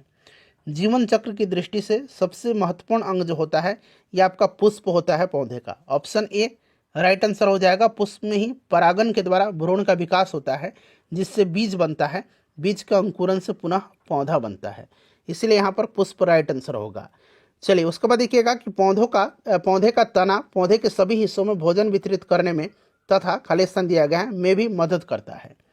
तो जो पौधे का तना है ये सभी हिस्सों में भोजन यानी कि पोषक तत्वों को जल के साथ वितरित करने और जो पोषक तत्व हैं उनके भंडारण में मदद करता है, ठीक है ना। तो यहाँ पर आपका भोजन के भंडारण में भी मदद करता है, ठीक है। और यह पौधों की पत्तियाँ, फूलों और फलों को सहारा देने के साथ साथ पौधों को आकार देने में भी महत्वपूर्ण भूमिका निभाता है। तो एक से अधिक वैसे इसका राइट आंसर हो जाएगा, ठीक है ना। चलिए सबसे लंबा जीवित वृक्ष जो है ये कौन सा है? सबसे लंबा जीवित वृक्ष जो है ये कौन सा है? सिकोआ है, सिकोआ है, ठीक है ना, याद रखिएगा। और सबसे छोटा एंजियोस्पर्म पूछा जाएगा तो वुल्फिया है, वुल्फिया सबसे छोटा एंजियोस्पर्म है, इसे भी आप ध्यान रखिएगा। चलिए एस्पिरिन क्या है? तो अभी मैंने बताया था ना एस्पिरिन एक क्या है फ्रेंड्स? एंटीबायोरेटिक है। अभी मैंने आपको बताया था एस्पिरिन क्या है? एस्पिरिन एंटीबायोरेटिक है और ये जो आपका ज्वर जो होता है, ज्वर को हरने में या फिर वेदना निवारक का भी यह काम करता है। और यह आपका एस्पिरिन जो है ये बिलो वृक्ष के छाल से जो है ये प्राप्त होता है, मैंने आपको अभी बताया भी है इसके बारे में। चलिए किस वनस्पति खाद्य में अधिकतम प्रोटीन होगा? बात यहाँ पर अधिकतम प्रोटीन की आई है, न कि केवल प्रोटीन की। वैसे तो प्रोटीन आप देखेंगे तो सब में थोड़ा बहुत होगा, लेकिन अधिकतम प्रोटीन जो होगा यह आपका किस में होगा फ्रेंड्स? तो ये सोयाबीन में होगा। चलिए उसके बाद देखिए तना काट आमतौर से किसके प्रवर्धन के लिए प्रयोग किया जाता है? तना काट। तो तना काट जो है ये गन्ना का कायिक प्रवर्धन डाली, कलम या पेड़ी द्वारा होता है, ठीक है ना। तो यहाँ पर देखिए गन्ना में होगा इसका राइट आंसर। चलिए उसके बाद देखिए संसार का सबसे बड़ा पुष्प कौन सा है? सबसे बड़ा पुष्प, अभी सबसे बड़ा हमने क्या देखा? सबसे लंबा जीवित वृक्ष मैंने सिक्वाया बताया है। अब आ गया सबसे बड़ा पुष्प, तो ये रेफेलसिया है, रेफेलसिया है, इसको आप याद रखिएगा, रेफेलसिया राइट आंसर इसका हो जाएगा, ठीक है। चलिए उसके बाद नेक्स्ट क्वेश्चन हमारा, हरगोविंद खुराना को किस आविष्कार के लिए सम्मानित किया गया था? देखिए हरगोविंद खुराना को जो है जीन संश्लेषण के लिए 1968 में चिकित्सा का नोबेल पुरस्कार दिया गया था और उन्होंने अपनी खोज से आनुवंशिक कोड की व्याख्या की और प्रोटीन संश्लेषण में इसकी भूमिका का पता लगाया था। चलिए उसके बाद नेक्स्ट क्वेश्चन है हमारा कि डॉक्टरों द्वारा एनेस्थेसिया के रूप में प्रयोग होने वाली जो हास्य गैस है, लाफिंग गैस है, वो कौन सी है? तो आपको पता है लाफिंग गैस के रूप में किसका इस्तेमाल किया जाता है? नाइट्रस ऑक्साइड का, नाइट्रस ऑक्साइड का इस्तेमाल किया जाता है। चलिए उसके बाद देखिएगा कि आर्कियोपेटेरिक्स है, आर्कियोपेटेरिक्स क्या है? आर्कियोपेटेरिक्स जो है फ्रेंड्स यह जुरासिक युग का सर्वपुरातन पक्षी है। उसके बाद देखिए डॉल्फिन वर्गीकृत किए जाते हैं, सिंपल सा क्वेश्चन है। डॉल्फिन को रखा जाता है अस्थानी वर्ग में, ठीक है ना, डॉल्फिन को अस्थानी वर्ग में रखा जाता है। देखिए प्रतिवर्ष 5 लाख भारतीय एक रोग से मरते हैं, इसकी पहचान करें, यह रोग कौन सा है? तो फ्रेंड्स यह रोग जो है ये टीबी की बीमारी है, क्षय रोग है। ठीक है, ये 1995 का प्रश्न है। क्लियर। और टीबी में जो है आपको पता है कि मनुष्य का फेफड़ा प्रभावित होता है। रात के समय सलाह दी जाती है कि आप पेड़ के नीचे नहीं सोएं। कारण क्या है इसका? तो इसका कारण एक ही है कि रात के समय क्या होता है, पेड़ अपनी श्वसन प्रक्रिया के दौरान कार्बन डाइऑक्साइड को मुक्त करते हैं। वैसे तो ये ऑक्सीजन मुक्त करते हैं, लेकिन रात में कार्बन डाइऑक्साइड को मुक्त करते हैं। तो ऑप्शन नंबर यहाँ पर सी राइट आंसर इसका होगा। देखिए, निम्न में से सबसे मीठी चीनी कौन सी है? ये बड़ा इंपॉर्टेंट क्वेश्चन है, बड़ा पूछा जाता है बीपीएससी के द्वारा। सबसे मीठी चीनी जो है ये कौन सी है? तो सबसे मीठी फ्रुक्टोज है। ठीक है ना, फ्रुक्टोज यहाँ पर राइट आंसर इसका हो जाएगा। ठीक है ना, फ्रुक्टोज राइट आंसर हो जाएगा। उसके बाद देखिए, शर्कराओं में सबसे मीठी है, फिर से ये प्रश्न आ गया, तो राइट आंसर इसका वही होगा जो मैंने अभी आपको बताया है, फ्रुक्टोज यहाँ पर करेक्ट आंसर इसका होगा। चलिए नेक्स्ट क्वेश्चन हमारा कि वह एंजाइम जो हमारे मुंह में भोजन के साथ मिलता है। देखिए, बीपीएससी स्कूल टीचर में शिक्षक भर्ती परीक्षा में यह प्रश्न पूछा गया, बीपीएससी टीआरई में प्रश्न यह पूछा गया है। बताइए, वह एंजाइम जो हमारे मुंह में भोजन के साथ मिलता है, वह एंजाइम जो है कौन सा है? तो फ्रेंड्स यह एमाइलेज है। एमाइलेज पाचन तंत्र में भोजन के साथ मिश्रित होने वाला पहला एंजाइम है। एमाइलेज एक प्रकार का एंजाइम है या एक विशेष प्रकार का प्रोटीन है जो कार्बोहाइड्रेट को पचाने में मदद करता है। चलिए उसके बाद नेक्स्ट क्वेश्चन है कि कड़वाहट के लिए मानव जीभ का संवेदनशील एरिया जो है, क्षेत्र जो है, ये कौन सा है? कड़वाहट के लिए, तो कड़वाहट के लिए जो है ये आपका पीछे का भाग हो जाएगा। मानव जीभ का अग्र छोर मीठा, पश्च भाग कड़वा, पार्श्व किनारा खट्टा और अग्र छोर और किनारे नमकीन स्वाद का अनुभव करते हैं। ठीक है, तो यहाँ पर राइट आंसर इसका क्या हो जाएगा फ्रेंड्स? पार्श्व भाग यानी कि पीछे का भाग। चलिए उसके बाद अगला प्रश्न है हमारा, देखिए नेक्स्ट क्वेश्चन है मटर पौधा है। मटर का पौधा जो है ये क्या है? तो मटर का पौधा, बताइए, मटर जो है ये शाक कुल का है, एक द्विबीजपत्री पौधा है और मटर रबी का भी फसल है, ये सब आप जानते भी हैं। चलिए उसके बाद देखिएगा कि फलियां अत्यधिक पौष्टिक होती हैं क्योंकि उनमें प्रचुर मात्रा में होता है। तो फलियां में प्रचुर मात्रा में प्रोटीन पाया जाता है। ठीक है ना फ्रेंड्स, प्रोटीन पाया जाता है, तो यहाँ पर देखिए प्रोटीन राइट आंसर इसका हो जाएगा। उसके बाद देखिए, थायराइड ग्रंथि थायरॉक्सिन स्रावित करने के लिए उत्तेजित करने वाला अंतःस्रावी हार्मोन कौन सा है? थायराइड ग्रंथि से थायरॉक्सिन स्रावित करने के लिए उत्तेजित करने वाला अंतःस्रावी हार्मोन जो है ये कौन सा हार्मोन है? तो फ्रेंड्स यह हार्मोन जो है, यह कौन सा हार्मोन है? थायराइड स्टिमुलेटिंग हार्मोन है, यानी कि TSH है, थायराइड स्टिमुलेटिंग हार्मोन। और इसका निर्माण कहाँ पर होता है? तो पीयूष ग्रंथि में होता है। इस चीज़ को भी आप ध्यान रखिएगा। थायराइड ग्रंथि की खराबी किसकी कमी के कारण होती है? थायराइड ग्रंथि की खराबी जो है यह किसकी कमी के कारण होती है? तो फ्रेंड्स यह होती है आयोडीन की।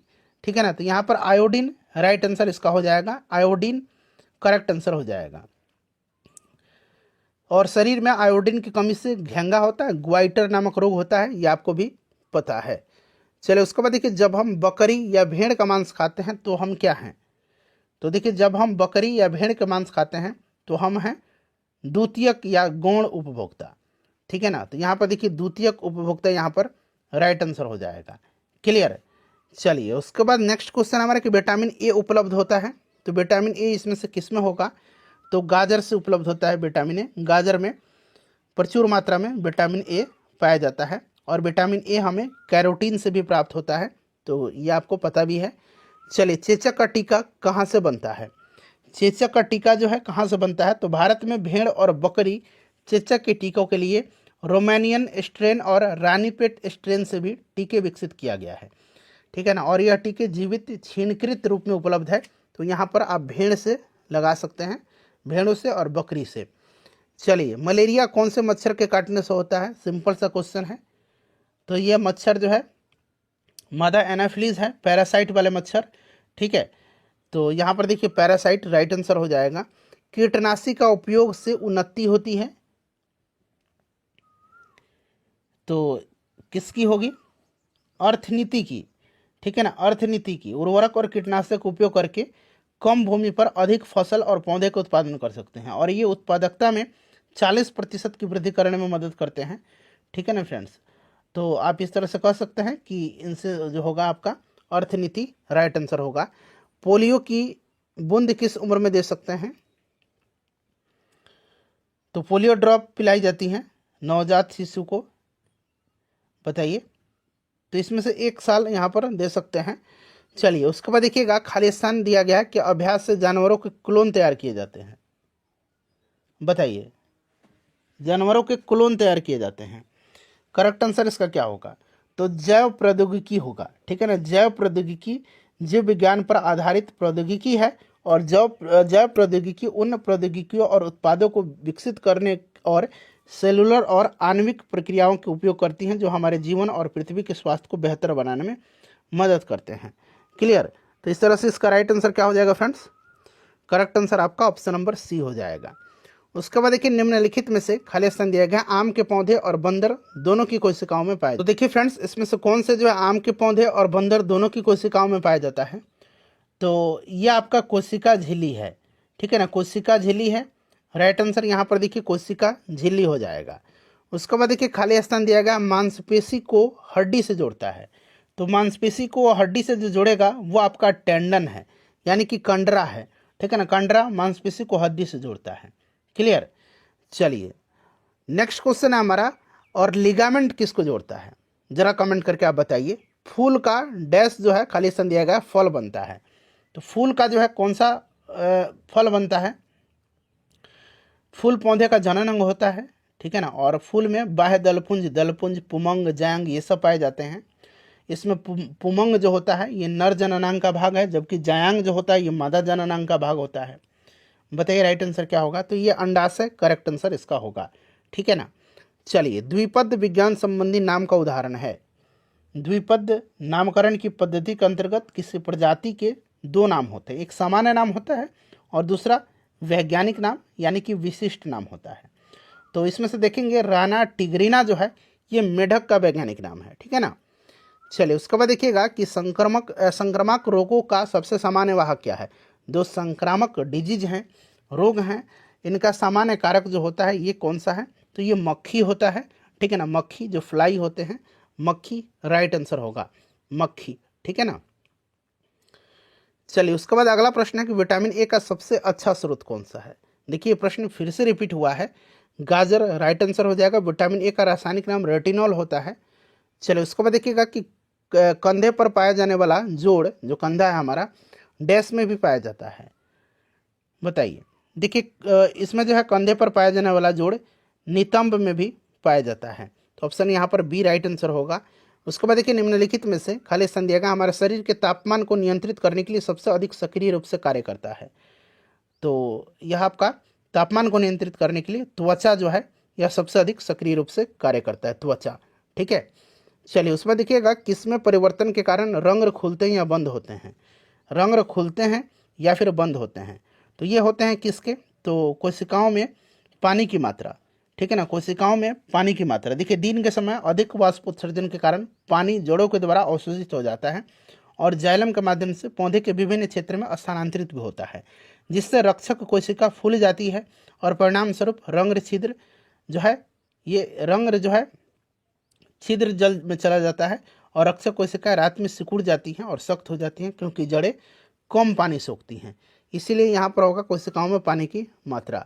चलिए उसके बाद देखिए क्लोरोफिल सूर्य के प्रकाश के खाली स्थान दिया गया तरंग दैर्ध्य को अवशोषित करता है। तो क्लोरोफिल जो है ये लाल और नीले रंग के, ठीक है ना, लाल और नीले रंग के, याद रखिएगा इंपॉर्टेंट क्वेश्चन है यह, ठीक है। हरा प्रकाश अवशोषित नहीं होता है बल्कि परावर्तित हो जाता है और इसी कारण कोई पौधा हरा दिखाई देता है। इस चीज़ को आप ध्यान रखिएगा, लाल और नीला यहाँ पर राइट आंसर होगा। निम्नलिखित में से कौन सा मेल सही नहीं है? तो यहाँ पर देखिएगा सही नहीं पूछा गया है। तो आप यहाँ पर जब ऑप्शन बी में देखेंगे, आधार के पास शाखाओं के साथ मोटा कठोर तना पेड़, ये आपका सही नहीं दिया गया है, ठीक है ना फ्रेंड्स। ये पेड़ नहीं, झाड़ी होती हैं, ये पेड़ नहीं होता है। ये जो होता है आधार के पास शाखाओं का मोटा कठोर तना, ये झाड़ी होता है, पेड़ नहीं होता है, झाड़ी होता है। इसीलिए ये वाला सही नहीं है, बाकी ये सब सही दिए गए हैं।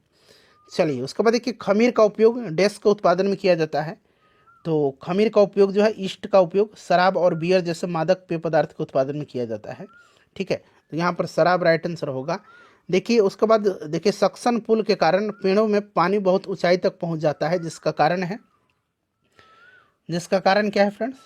तो फ्रेंड्स ये वाष्पोत्सर्जन की प्रक्रिया है, जिसमें पौधे के रंगरों के माध्यम से जलवाष्प की हानि शामिल होती है, और पौधे से जलवाष्प की हानि पौधों को तब ठंडा करती है जब मौसम बहुत गर्म होता है।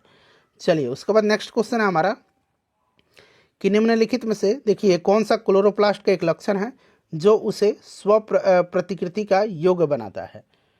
तो फ्रेंड्स यह कौन सा है इसमें से, तो ये आपका डीएनए है और आरएनए दोनों की उपस्थिति है, जिसके कारण क्लोरोप्लास्ट का एक यह लक्षण है जो कि उसे स्व प्रतिकृति का योग्य बनाता है, डीएनए और आरएनए दोनों की उपस्थिति। चलिए अब अगला प्रश्न करेंगे। देखिए नेक्स्ट क्वेश्चन है कि किसी गुणसूत्र पर जीनों की आपेक्षिक स्थिति ज्ञात करने की प्रक्रिया क्या कहलाती है। किसी गुणसूत्र पर जीनों की आपेक्षिक स्थिति प्राप्त करने की प्रक्रिया जो है, ज्ञात करने की प्रक्रिया, यह कहलाती है जीन मानचित्रण।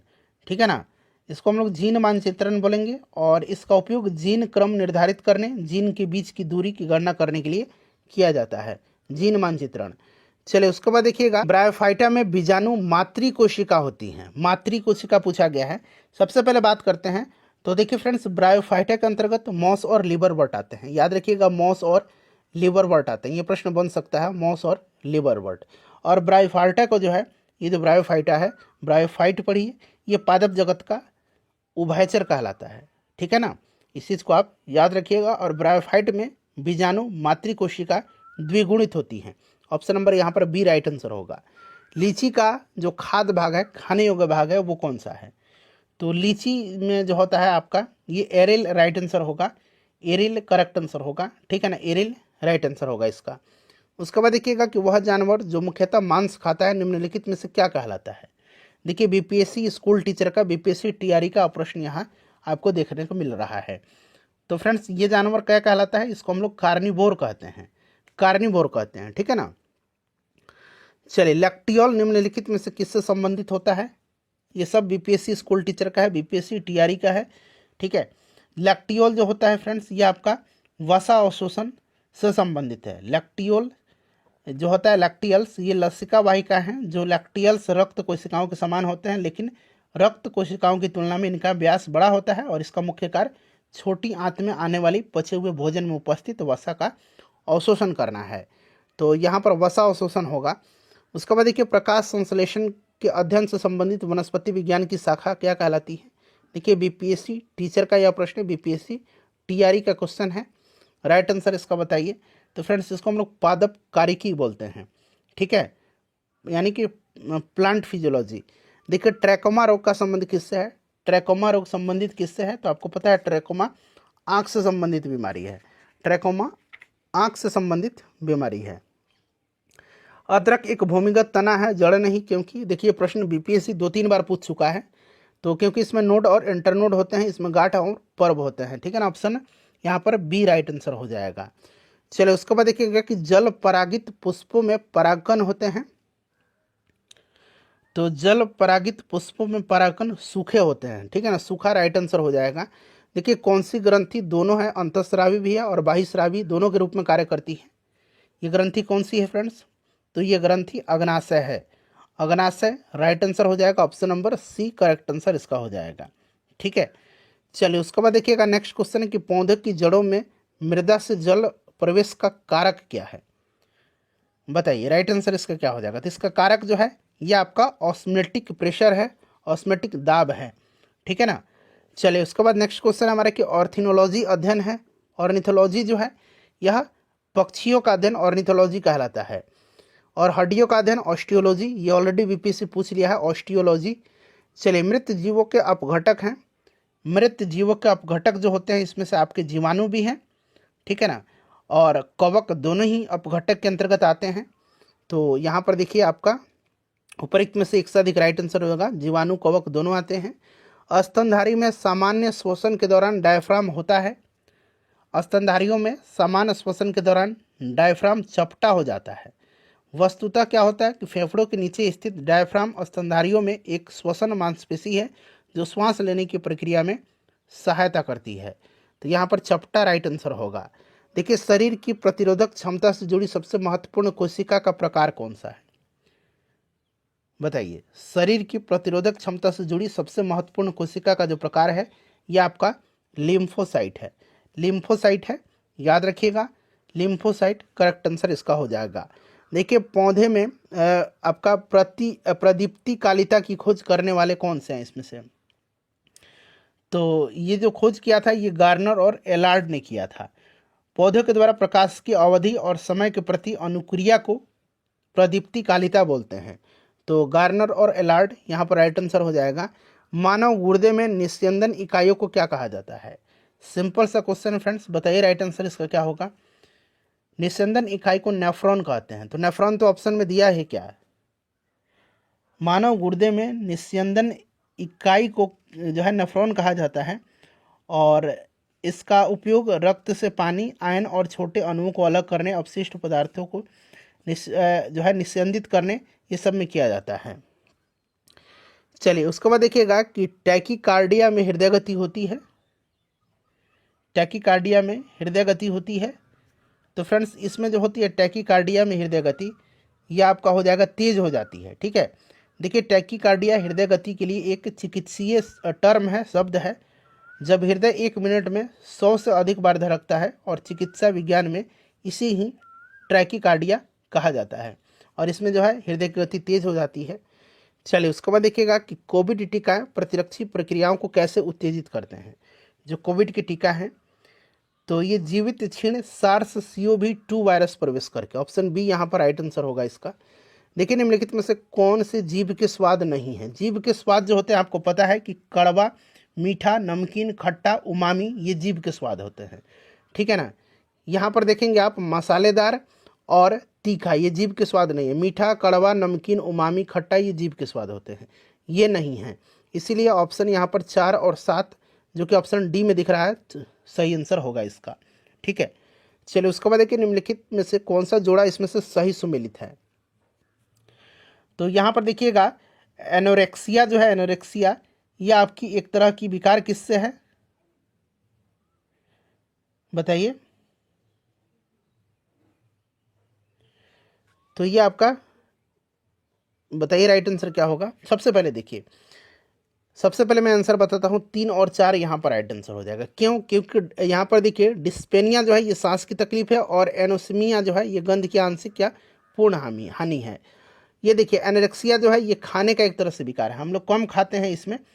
ठीक है, और इंसोमेनिया जो है ये नींद संबंधी विकार है। तो ये दोनों इसीलिए गलत दिया गया है और 3 और 4 यहाँ पर सही दिया गया है। ठीक है फ्रेंड्स, चलिए नेक्स्ट क्वेश्चन हमारा कि निम्नलिखित कथन पर विचार करें और यहाँ से कौन सा कथन सही है ये आपको चुन करके बताना है। बताइए राइट आंसर, कथन पढ़िए फिर इसका आंसर बताइए। तो यहाँ पर देखिए दोनों के दोनों कथन सही दिए गए हैं। टेनियासिस एक आंतों का संक्रमण है जो टेप वार्म की 3 प्रजाति टेनिया सोलियम, टेनिया सनिगाटा और टेनिया एशियाटिका के कारण होता है। ये सही है। जब मस्तिष्क में सिस्ट विकसित होते हैं तो इस स्थिति को हम लोग न्यूरोसिस्टम देखिए सिस्टिस कार्सिस देखिए NCC इसको कहा जाता है। तो ये दोनों सही हैं। ठीक है ना। चलिए अगला प्रश्न है हमारा कि फिर से देखिए मिलान करना है यहाँ पर। तो मिलान करके यहाँ पर नीचे से आपको दिया गया है कि कूट में से आंसर चुनना है। चलिए यहाँ पर मिलान करते हैं। तो देखिए कपड़ा आपका यहाँ पर एक तरफ दिया गया है और एक तरफ उत्पत्ति दिया गया है। ठीक है, तो लिनेन जो होगा ये सन का पौधा होगा। ठीक है, जटा यानी कि कायर जो है, क्वायर ये आपका हो जाएगा नारियल का पौधा। ठीक है, उसके बाद मोहायर जो है ये आपका अंगोरा बकरी, कहाँ पर दिया गया 4 में, और डाउन जो है ये आपका बतख और ग्रीज के पंख। ठीक है, तो इसको मिलाइएगा। देखिए ऑप्शन डी में इसका मिलान सही दिया गया है। चलिए उसके बाद देखिएगा कि आगत और निर्गत तंत्रिकाएं मिलती हैं। आगत और निर्गत तंत्रिकाएं जो हैं ये मिलती हैं कहाँ पर? केंद्रीय तंत्रिका तंत्र में, सेंट्रल नर्वस सिस्टम में। ठीक है ना, याद रखिएगा। चलिए डीएनए के डबल हेलिक्स संरचना की खोज किसने किया था? तो ये प्रश्न कई बार पूछ लिया गया है। जेम्स वाटसन और फ्रांसिस क्रिक ने किया था। ठीक है ना, ऑप्शन बी राइट आंसर होगा इसका। चलिए उसके बाद देखिएगा कि वेक्टर टीके प्रतिरोधक शक्ति प्रदान करने के लिए कैसे काम करते हैं।